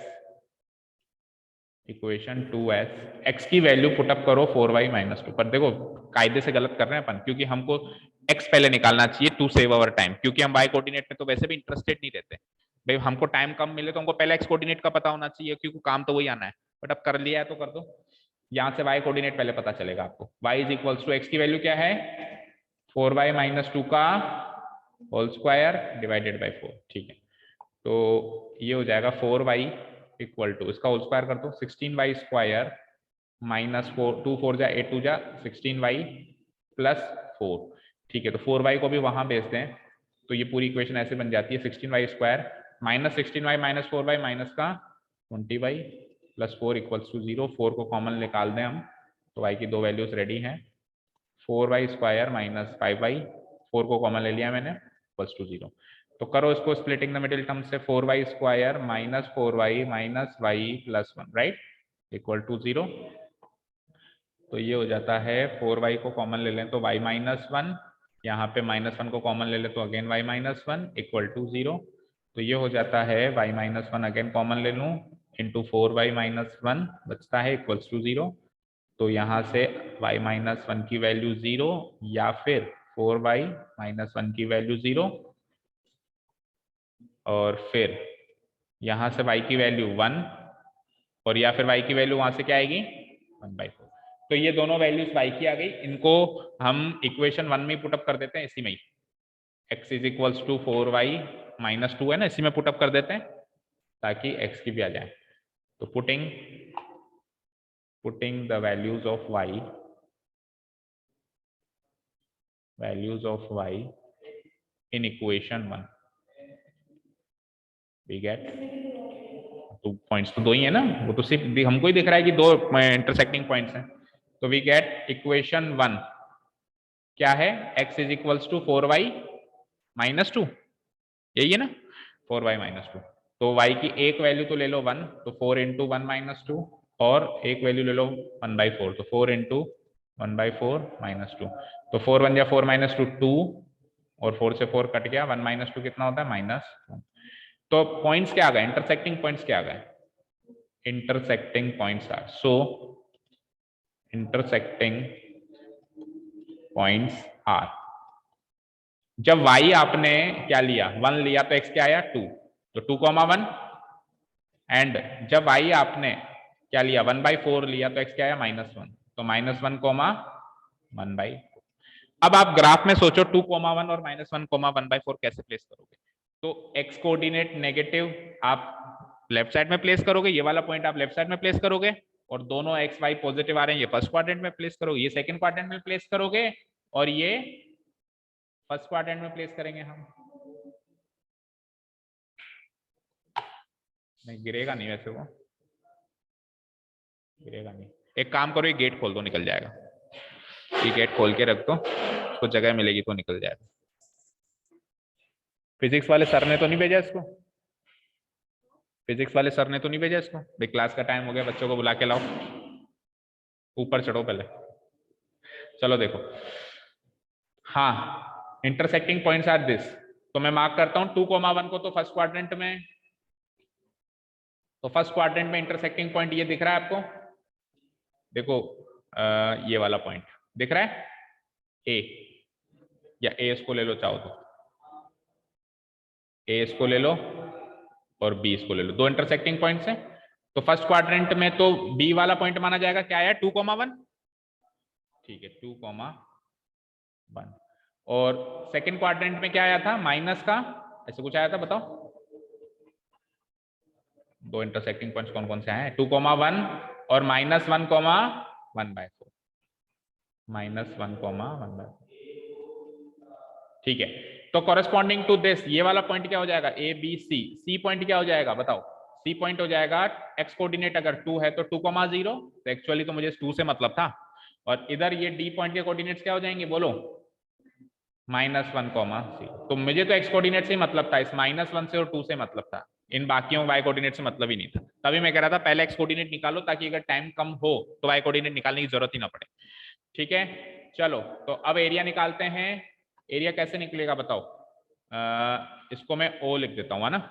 तो एरिया कैसे निकलेगा, total area A B C D A में से क्या माइनस करोगे, A O D A minus O B C O, और फिर इन दोनों का एरिया में मर्ज करके एक साथ ही निकालने वाला हूं, अलग अलग नहीं निकालने वाला हूं, लिख दूंगा पहले एक बार अलग अलग, फिर इन दोनों को मर्ज करके निकालूंगा, ठीक है। चलिए तो फाइनली करते हैं अपन नाउ, और एक बार तो लाइन की इक्वेशन इंटीग्रेट होगी और एक बार parabola. Now area of bounded region, area of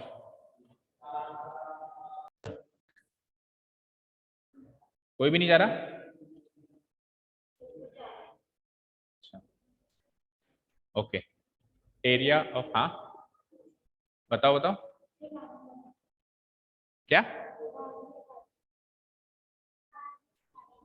बाद में बता देंगे। Okay area of bounded region equal to, देखो एरिया ऑफ बाउंडेड रीजन क्या हो जाएगा, area A B C D A, ये ट्रेपेजियम का एरिया है, माइनस एरिया, बताओ इस वाले पार्ट का एरिया क्या लिखोगे आप, ओ ए, क्या लिखोगे, ए डी ओ ए, और उस वाले पार्ट का ओ बी सी ओ, तो ए डी ओ ए और O B C O, A D O A minus O B C, ये दो एरिया होंगे। ठीक है, तो अब टेक्निकली देखें तो ये निकालने के लिए क्या करना पड़ेगा, इंटीग्रेशन पूरा यहां से लेके यहां तक, पूरा यहां से लेकर यहां तक, कहां से लेकर कहां तक, -1 से पूरा 2 तक। ये एरिया कैसे निकलेगा, -1 से 0, और ये कैसे निकलेगा 0 से 2। तो -1 से 2 तक तो आपको लाइन की इक्वेशन को इक्वेट इंटीग्रेट करना है -1 से 2, -1 से 2 तो आपको लाइन की इक्वेशन को इक्वेट करना है। हॉरिजॉन्टल स्ट्रिप्स, वर्टिकल स्ट्रिप्स बनाओगे तो y dx, और y1 डाल देता हूं मैं इसको, लाइन की इक्वेशन में y की जो वैल्यू है, माइनस ये एरिया निकालने के लिए आप -1 से 0 पे जाओगे और पैराबोला की इक्वेशन को इंटीग्रेट करोगे, तो इसको y2 ले लेते हैं dx, माइनस वो इक्वेशन निकालने के लिए आप 0 से 2 तक जाओगे और अगेन पैराबोला की इक्वेशन को ही इंटीग्रेट करोगे। तो क्यों ना अब नेक्स्ट स्टेप में इन दोनों को मर्ज करके सेम बना दिया जाए। हमने प्रॉपर्टी भी तो पढ़ी है कि -1 से 0 और 0 से 2 जाओ, इससे बढ़िया -1 से 2 सीधे चले जाओ, बाय यूजिंग प्रॉपर्टी भी अपन कर सकते हैं। तो उसको मैं नेक्स्ट स्टेप में मिक्स करके मर्ज करके लिख देता हूं, -1 से 2 y1 dx, माइनस -1 से सीधे चले जाओ 2 पे y2 dx। क्लियर, ठीक है। अब y1 क्या है, लाइन की इक्वेशन, लाइन की इक्वेशन में y की वैल्यू क्या थी, x²/4 थी क्या, नहीं वो तो पैराबोला में थी। y की वैल्यू क्या थी, बोलो बोलो बोलो बोलो, x/4 -1/2 dx, और यहाँ पे -1 से क्या, +1/2 था शायद, +1/2, ठीक है। ये लो x²/4, देख लो भाई ढंग से देख लो, गलती मत कराना, ठीक है। ओके चलो अब इंटीग्रेट कर दो सीधे सीधे, तो x/4 का इंटीग्रेशन विल बी x²/4 से 2 मल्टीप्लाई होकर 8, और 1/2 का x/2, इधर लिमिट लगा दो -1 से 2, माइनस उधर आ जाओ, x²/4 का क्या हो जाएगा, x³/3 नीचे मल्टीप्लाई हो जाएगा तो 12, और लिमिट लगा दो अगेन -1 से 2 तक। ठीक है, क्लियर। चलो अब आप यहाँ पे सॉल्व करो, तो x² की जगह 2 रखो, तो 2 का स्क्वायर यानी 4, 4/8 यानी कि 1/2, सीधे सीधे लिखते जा रहा हूं मैं, ठीक है। प्लस x वापस क्या होगा, 2/2 यानी कि 1, ये तो अपर लिमिट हो गई, माइनस लोअर लिमिट, -1 रखोगे तो -1 का स्क्वायर यानी 1/8, प्लस अगेन -1/2 यानी कि -1/2, -1 रखोगे तो -1/2, फाइन।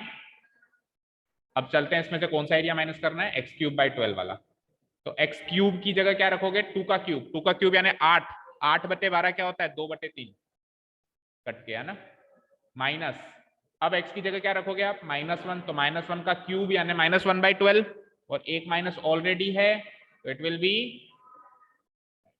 हमने सब कुछ सिस्टमेटिक किया तो हमारा ये एरिया नेगेटिव आना ही नहीं चाहिए। देखते हैं 1/2 में 1 जोड़ा तो 3/2, ठीक है, माइनस 1/8 में से 1/2 माइनस किया तो इसको मैं क्या लिख सकता हूं, 1/2 को मैं 4/8 लिख सकता हूं, 1 - 4 -3, तो प्लस का 3/8 हो गया। ठीक है, अब बाहर माइनस साइन है, याद रखना, 2/3 में 1/12 ऐड करना है। चलो एक बार लिख देता हूं ऐसे कैसे, फिर एलसीएम ले लेंगे। अब 2, 8, 3 और 12 का एलसीएम ले लो, 12 भी आएगा, नहीं 12 नहीं आएगा, 16 आएगा क्या, बोलो 24 आएगा, 24। हाँ, तो 2 से 12 टाइम्स 12 3 जा 36, 8 से 3 टाइम्स 8 3 जा 24, 3 से 12 टाइम्स 12 2 जा 24, और 12 से 2 टाइम्स 24 माइनस 24 कट गया। 36 माइनस 2 कितना होगा? 34/20। 2 से काटेंगे तो 17/12 स्क्वायर रूट। देखना आंसर क्या? ये क्वेश्चन कौन सा है? बिल्कुल 10th वाला ये होने में तो 9/8 आ रहा है भाई। देखो कहाँ कैलकुलेशन मिस्टेक करी है, देखो जल्दी से, यहां से देखना स्टार्ट करो। 2 का स्क्वायर 4, 4/8 1/2 ही होता है, 2/2 लगाया तो 1 आ गया, माइनस -1 का स्क्वायर 1/8। ये माइनस क्यों लगाया मैंने? -1 का स्क्वायर 1/8। अच्छा, ये -1 इसलिए लगा क्योंकि ये -1/2 था, वो 4/8 हो गया। ठीक है, उधर चलते हैं। x³/12, x³/12, तो 2 का क्यूब यानी 8, 8/12 यानी कि 8/12 ही लिख दो। चलो उसको एक बार के लिए 8/12, तो 8 + 1 9/12 हो गया। ये नेक्स्ट स्टेप में देखो, ये दोनों तो हो गए 2/3, 3/2, और ये हो जाएगा -3/8, और ये -4 था तो +3/8, और माइनस इन दोनों को सॉल्व करके मैं लिख सकता हूँ 8 + 1 9/12। सर ये 1/12 प्लस का कैसे आया? 1/8 प्लस का कैसे आया? कौन सा? 1/12 प्लस का कैसे आया? 1/12 प्लस का कैसे आया? ये ऐसे आया कि एक बार 2 की वैल्यू रखोगे, फिर माइनस लगा के -1 की वैल्यू रखोगे। 2 की वैल्यू रखी तो 8/12, और -1 वैल्यू रखी तो -1/12। -1 का क्यूब क्या होगा बताओ? -1 का क्यूब -1/12, लेकिन एक माइनस भी तो रखोगे ना, upper limit minus lower limit, इसलिए ये प्लस का है। ठीक है, 9/12। फिर उसके आगे क्या एलसीएम लोग बताओ? 2, 8 एंड 12 का 24 ही लेंगे। 24 एलसीएम ले लो, तो 2 से 12 टाइम्स 12 3 जा 36, 8 से 3 टाइम्स 3 3 जा 9, 12 से 2 टाइम्स 18। अब देखना देगा 36 + 9 कितना होता है? 45। 45 में से 18 गया तो 27। अब आ गया यार, 3 से काट दो 9/8, तो पहले कोई कैलकुलेशन मिस्टेक कर दी होगी। Square units answer. ठीक है, हाँ जाओ। Okay, students, after question number 10, let's proceed forward towards question number 11. ठीक है, 10th तक हो चुका है, 11th देखो, लास्ट क्वेश्चन है, फिर 2 मल्टीपल चॉइस है। Find the area of the region bounded by the curve y² = 4x and the line x = 3। तो कुछ ज्यादा ही आसान क्वेश्चन आ गया, मतलब इस तरह के क्वेश्चंस तो हमने पहले ही कर लिए इस एक्सरसाइज में। मतलब डिफिकल्ट क्वेश्चंस के बाद एक इजी क्वेश्चन वापस आ गया, पहली कैटेगरी का ही है ना। देखो क्या है, y² = 4x, क्या होगा? एक पैराबोला होगा। x पॉजिटिव है, x पॉजिटिव कब होता है? y एक्सिस के ऊपर, y एक्सिस के ऊपर x पॉजिटिव होता है। दैट मींस, सॉरी गलत कह रहा हूँ, x पॉजिटिव कब होता है? y एक्सिस के राइट साइड में, y एक्सिस के राइट साइड में x पॉजिटिव होता है। That means it will B A rightward facing parabola. And x = 3 क्या होगी? एक लाइन होगी पैरेलल किसके? y एक्सिस के। तो इसको तो आप यूं ही सल्टा दोगे। चलो फटाफट से देखो, इसको डिलीट कर देते हैं, ये लाइन भी डिलीट कर देते हैं। First of all let's draw a rightward facing parabola.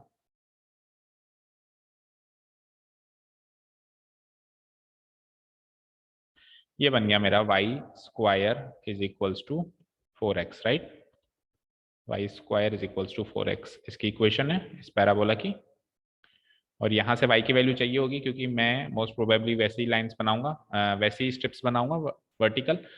तो y dx करेंगे तो y की वैल्यू चाहिए होगी। तो y की वैल्यू क्या हो जाएगी? √4x। √4x को मैं लिख सकता हूँ, क्योंकि मैं पॉजिटिव साइड हूँ तो 2 फर्स्ट क्वाड्रेंट में हूँ। देखो यहाँ पे तो ये हो जाएगा, एक बार लिख देता हूँ, 2√x है ना। और मतलब यहाँ से लेके यहाँ तक के पार्ट में तो y की वैल्यू क्या होगी? 2√x। और यहाँ से लेके यहाँ तक के पार्ट में y की वैल्यू क्या हो जाएगी? y = -2√x, क्योंकि रूट है तो प्लस और माइनस दो तरह से होगा। तो मेरे को मतलब नहीं है कि नीचे वाले पार्ट से, तो क्योंकि मैं सिमेट्री बना दूंगा, फर्स्ट क्वाड्रेंट का एरिया निकालेंगे, नीचे फोर्थ क्वाड्रेंट का तो वैसे भी नहीं निकालेंगे, डबल कर देंगे, तो मुझे मतलब नहीं है कि नीचे y की वैल्यू क्या है, तो मैं केवल यही वैल्यू लिख देता हूँ, y is equal to 2√x। ठीक है, चलते हैं आगे। और लाइन की इक्वेशन क्या गिवन है, x equals to 3, x equals to 3 will be a parallel line, will be a line parallel to y axis. So let's draw a line parallel to y axis like this. Let this be the point x equals to 3. इस line की equation है x equals to 3, तो ये point के coordinate हो जाएंगे 3,0, वो 0,0 है ही, उस पॉइंट उसको O मार्क कर दो, इसको A मार्क कर दो, उसको नहीं, उसको ऊपर वाले को A मार्क कर दो, इस पॉइंट को A मार्क कर दो, इसको B मार्क कर दो और इसको C मार्क कर दो।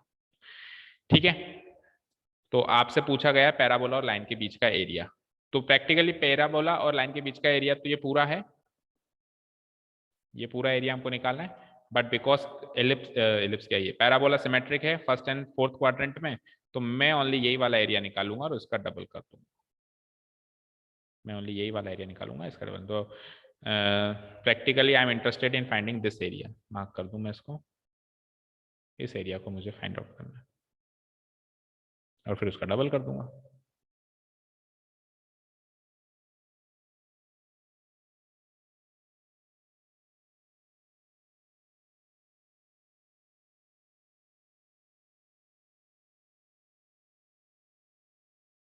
फाइन, ठीक है, और इसमें मैं स्टेप्स बनाने वाला हूं खड़ी वाली।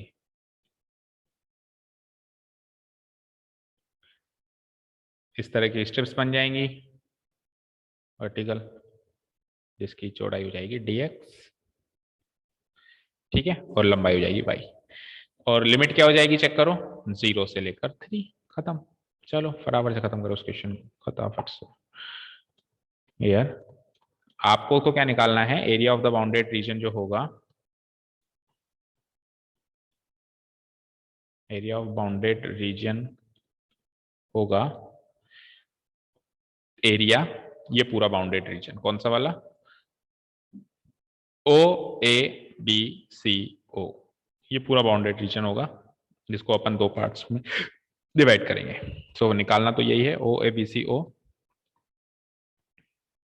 लेकिन वो बराबर किसके होगा, twice of area, twice of area, ऊपर फर्स्ट क्वाड्रेंट का एरिया क्या है, OABO, OABO, twice of area OABO,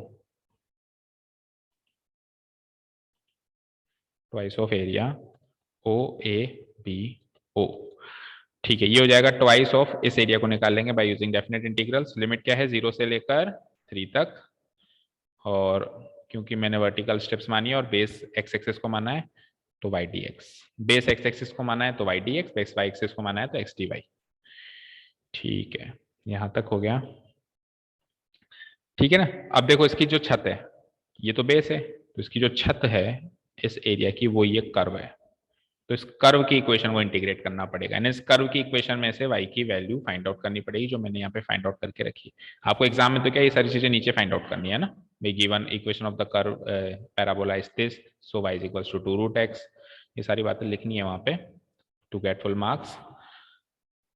2 0 से लेके 3, y की वैल्यू क्या है यहाँ से पैराबोला की इक्वेशन से 2√x, तो 2√x dx, 2√x dx, तो ये 2 को भी बाहर ले लेता हूं, तो 2 × 2 4 बाहर आ गया, 0 से लेकर 3 √x × dx, √x × dx हो गया, √x को मैं इंटीग्रेट करूंगा तो इट विल बी 4, x का इंटीग्रेशन x की पावर हाफ है, ये तो हाफ प्लस, अभी कई बार कर लिया वो तो मैंने, हाफ प्लस 1 क्या हो जाएगा 3/2, तो फाइनली हो जाएगा ये 2/3 x की पावर 3/2 की लिमिट 0 से लेकर 3, 2/3 को भी बाहर निकाल लो और लिमिट केवल उस पर लगा दो, 4 2 8/3 तो बाहर आ गया, और लिमिट लगा दो अब इस पे 3, तो 3 की पावर 3/2 और फिर लोअर लिमिट 0, 0 की पावर 3/2। ठीक है, तो 3 की पावर 3/2 क्या होता है, अच्छा 0 की पावर 3/2 तो 0 ही होगा, तो आंसर यही हो जाएगा फिर 8/3 × 3 की पावर 3/2 क्या होता है, देखो 3 की पावर 3/2 को आप क्या लिख सकते हो, 3 की पावर 1 + 1/2, और 1 + 1/2 का मतलब है 3, 1 + 1/2 का मतलब है एक बार 3 की पावर 3, 3 की पावर 1 और एक बार 3 की पावर ½ ठीक है। तो 3 की पावर 1 तो 3 होती है, तो वो ये 3 से ये 3 कट जाएगा, ठीक है। तो 3 की पावर ½ बचेगी, और 3 की पावर ½ क्या होती है, √3। That means 8√3 square units is your final answer of this question, ठीक है। तो कोई डाउट नहीं होना चाहिए, तो काफी आसान क्वेश्चन आ गया, इससे मुश्किल क्वेश्चन तो अपन ने पहले ही कर लिए, ठीक है। चलते मल्टीपल चॉइस क्वेश्चंस पे, फटाफट से खत्म करो उनको भी। Area lying in the first quadrant and bounded by the circle this, lines this and this. उससे ज्यादा थोड़ा भारी क्वेश्चन तो 12th लग रहा है, 11th से ज्यादा। तो देखो चलो इसको कैसे करेंगे। Area lying in the first quadrant and bounded by the circle this and the lines this. तो देखो सर्किल बनाना है मुझे, है ना, डिलीट कर देता हूँ एक बार इसको सबको, और फिर कुछ लाइंस भी हैं, तो लाइंस ये वाली ड्रॉ ही रहने दो, क्योंकि लाइंस वैसे भी बनानी है इस क्वेश्चन में। Circle, consider this be the required circle. Symmetric होता है सर्किल चारों दिशाओं में, ऊपर नीचे आगे पीछे।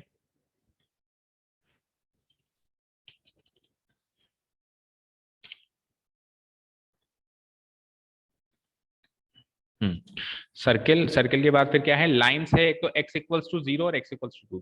अरे भाई x = 0 कौन सी लाइन होती है पता है किसी को, x = 0, x = 0 कौन सी लाइन होती है, y एक्सिस। y एक्सिस पे कोई भी पॉइंट लोगे x 0 होगा, तो x = 0 वाली जो ग्राफिकल इंटरप्रिटेशन होता है वो y एक्सिस का ही होता है। तो y एक्सिस और x = 2 के बीच की, तो मुझे लग रहा था 2 लाइन बनानी है, लेकिन एक ही बनानी है, एक तो y एक्सिस ही है ना खुद, तो बनी बनाई है। इस लाइन को थोड़ा पास ले आता है, ये लाइन मान लो x = 2 वाली लाइन है,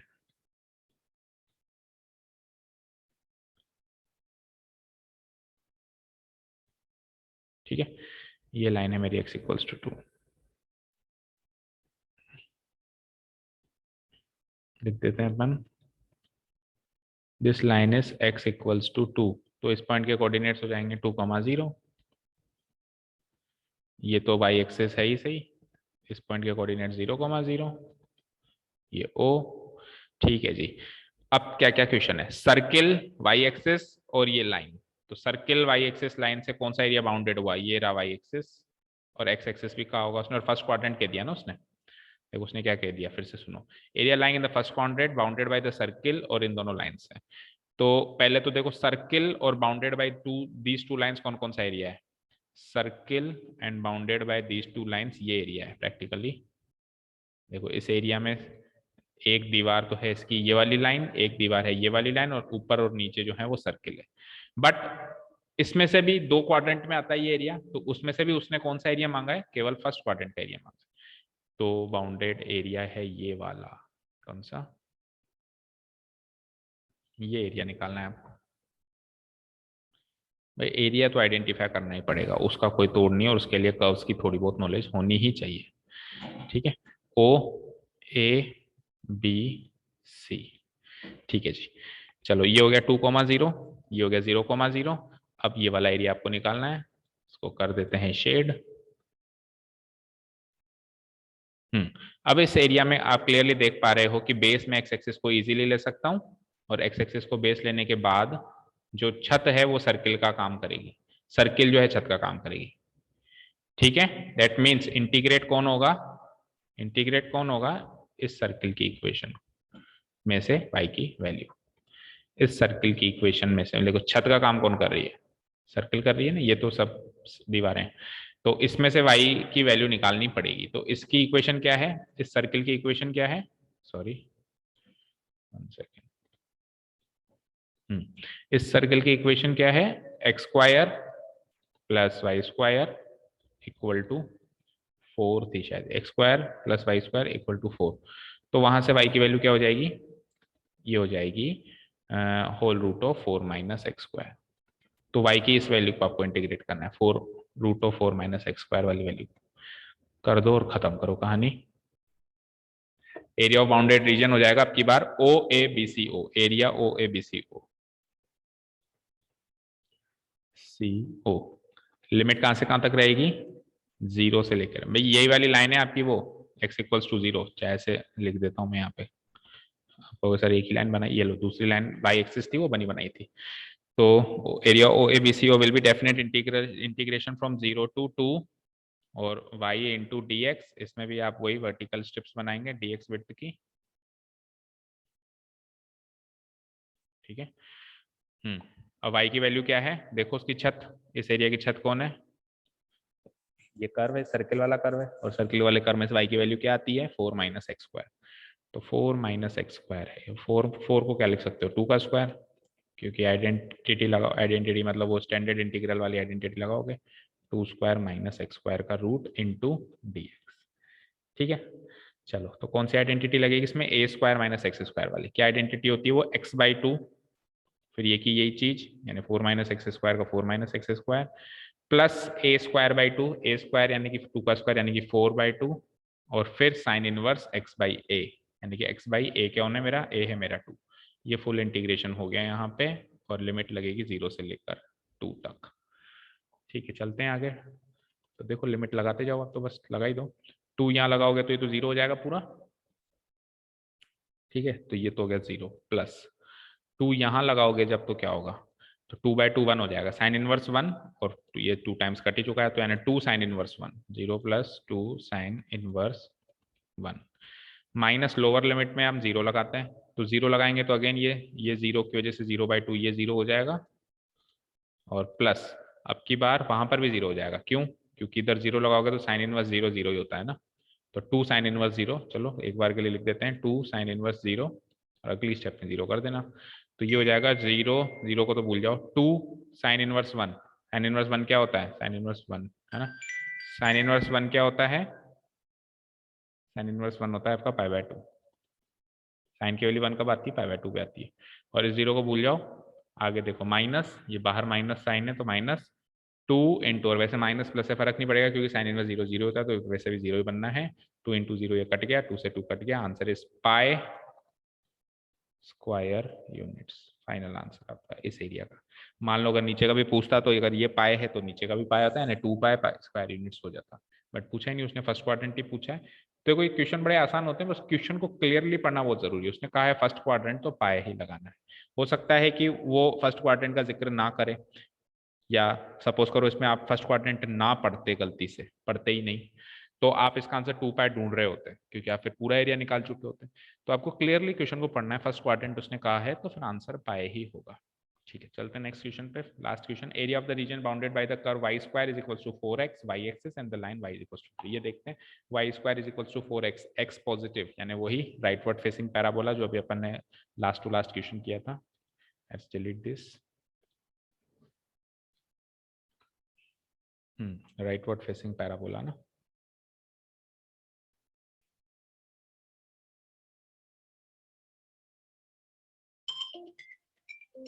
वन सेकेंड, ये हो गया हमारा rightward facing parabola, sorry for the interruption, let's mark it, क्या है y square equals to 4x, तो y की वैल्यू चाहिए होगी इसमें से, y dx करेंगे तो ये तो सेम ही क्वेश्चन आ गया क्या, पहले भी तो किया था अभी अपन ने, y square is equals to 4x, देखो यहाँ पर भी y square is equal to 4x ही था, सेम ही क्वेश्चन दे दिए, तो कभी कभी तो इतने सरल क्वेश्चन दे देते हैं कि हद ही कर देते हैं, 2√x, ठीक है, ओके। और लाइन कौन कौन सी है, y एक्सिस चाहिए एक तो उसको, ठीक है, y एक्सिस यानी वो x इक्वल्स टू 0 वाली लाइन है ना, और y इक्वल्स टू 3, अच्छा अब की बार x एक्सिस के पैरेलल लाइन है, तो थोड़ा सा डिफरेंट है बस क्वेश्चन, x एक्सिस के parallel line, y is equals to 3 will be a line parallel to x axis, तो ये एक लाइन है, इसी की डायरेक्शन बदल देते हैं भैया, आप पैरेलल टू x एक्सिस हो जाओ, लाइक दिस,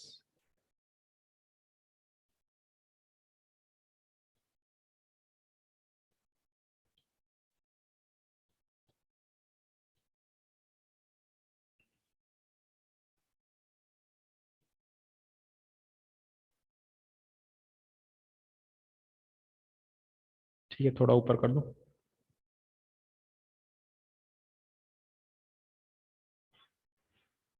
यहाँ कर देता हूँ, ताकि थोड़ा दिखाई तो दे कम से कम एरिया। तो this is y equals to 3 वाली लाइन, मार्क कर देते हैं y इक्वल्स टू 3 वाली लाइन। तो अगर ये y इक्वल्स टू 3 वाली लाइन है तो इस पॉइंट के कोऑर्डिनेट्स हो जाएंगे 0,3। ठीक है, इसके 0,0 होते ही हैं, ये O पॉइंट है ही सही, उसको थोड़ा सा मैं साइड में मार्क कर देता हूँ। Y square equals to 4x को क्या सीधे y की वैल्यू लिख देता हूँ, क्योंकि फर्स्ट क्वाड्रेंट में पॉजिटिव ही होगा और वैसे फर्स्ट क्वाड्रेंट से निकालेंगे अपन, तो y is equals to 2√x, सीधा यही लिख देता हूँ। ठीक है, अब देखो एरिया कौन कौन सा चाहिए आपको। एरिया चाहिए आपको कर्व का, y एक्सिस का और लाइन का। कर्व का, y एक्सिस का और लाइन का। तो इस बार ये वाला एरिया चाहिए आपको, है ना। सबसे पहले तो मैं इसको मार्क करके और शेड कर देता हूँ ताकि इनक्लोज्ड एरिया क्लियर हो जाए। ठीक है,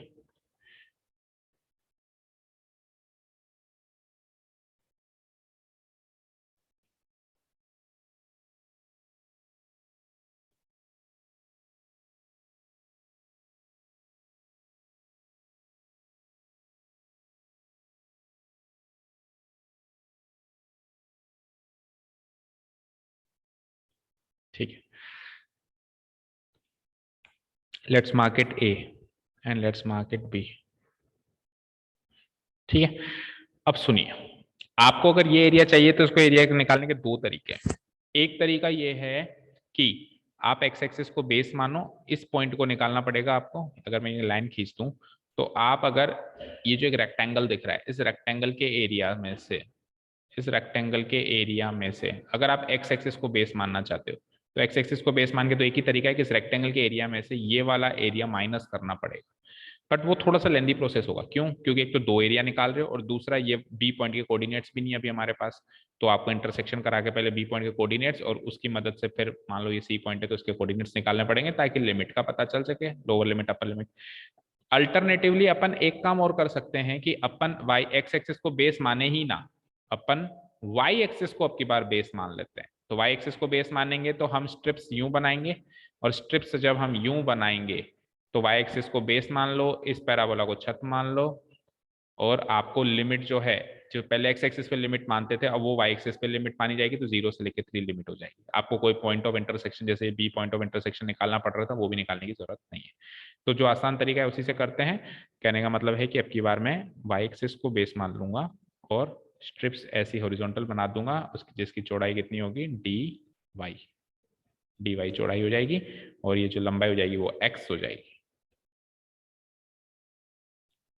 फाइन, इसकी चौड़ाई हो जाएगी डी वाई। ठीक है ना। चलो, तो एरिया क्या है, O A B O, area of bounded region हो जाएगा ओ ए बी ओ। इंटीग्रेशन 0 से लेकर 3, एक वाई एक्सिस पे रहे अब की बार लिमिट 0 से लेकर 3, और अब अगर आपने चौड़ाई डी वाई ली है रेक्टेंगुलर स्ट्रिप की तो फिर लंबाई हो जाएगी उसकी एक्स, यानी x into d y, x into d y. और x की वैल्यू निकालनी पड़ेगी। दैट मीन्स अब की बार हमने क्वेश्चन में y की वैल्यू निकाल दी थी भाई, हर बार नहीं होता, कभी कभी ऐसे भी लिखना पड़ता है। तो इक्वेशन क्या थी कि y square is equals to 4x, तो you can see y square is equals to 4x है तो x की वैल्यू क्या हो जाएगी, वाई स्क्वायर बाई 4। तो आपको x की वैल्यू निकालनी है इस इक्वेशन से, not the value of y। यानी आपको इसमें इस वाले पार्ट इक्वेशन में x as a function of y लिखना है, बाकी क्वेश्चन में अपन y as a function of x लिखते थे। तो x equals to y square by 4 आ गया। ठीक है, सॉल्व कर दो बस, खत्म। तो इंटीग्रेशन 0 से लेके 3 x square by y square by 4, x की वैल्यू, वो आदत बनी हुई है ना एक्स में, तो एक्स ही चलता है हमेशा, y square by 4 into d y. 4 को बाहर ले लो, वाई स्क्वायर को इंटीग्रेट कर दो, 1/4 को बाहर ले लिया, वाई स्क्वायर का इंटीग्रेशन होता है वाई क्यूब बाई 3। लिमिट लगा दूंगा मैं 0 से लेकर 3, और इस 3 को भी बाहर निकाल देंगे तो 1/4 इंटू 3 हो जाएगा 1/12 तो बाहर, और अंदर एक बार अपर लिमिट लगाओ 3 क्यूब माइनस लोअर लिमिट लगाओ 0 का क्यूब, तो it will B 1/12 multiplied by 3 का क्यूब 27 माइनस 0 27, काट दो उसको, 3 9 जा 27, 3 4 जा 12, 9/4 square units is the final answer. 9/4 square units. Check the answer. Option number B. 9/4 square units. Okay बच्चों, 9/4 स्क्वायर यूनिट्स। तो डन, इतना सा ही आपका ये चैप्टर था, इतनी सी एक्सरसाइज थी। ठीक है, अब नेक्स्ट पार्ट जो है एरिया बिटवीन टू कर्व्स, ये ओमिटेड है, तो इस साल अपन बस टाइम की कमी है इसलिए अपन इसको नहीं सीखेंगे। अगर टाइम होता तो जरूर सिखाते, बट अब टाइम की कमी है इसलिए अपन सीधा अब नेक्स्ट चैप्टर स्टार्ट करेंगे, डिफरेंशियल इक्वेशन। उससे पहले कल इसका टेस्ट ले लेते हैं, तो please watch the video carefully. 2 he videos में एक्सरसाइज आ गई, कल की वीडियो और आज की वीडियो को केयरफुली वॉच करो, तो और कल टेस्ट दे लो। तो ये आप यहाँ इसमें से 3 नंबर का 4 नंबर का जो भी क्वेश्चन आना है वो हमारा पक्का हो जाए। मतलब एक स्कोरिंग टॉपिक है, इसमें से मार्क्स नहीं कटने चाहिए हमारे, इस बात का हम ध्यान रखेंगे, इजी टॉपिक है। ठीक है, तो thank you so much for listening to us, have a nice day, keep learning and bye.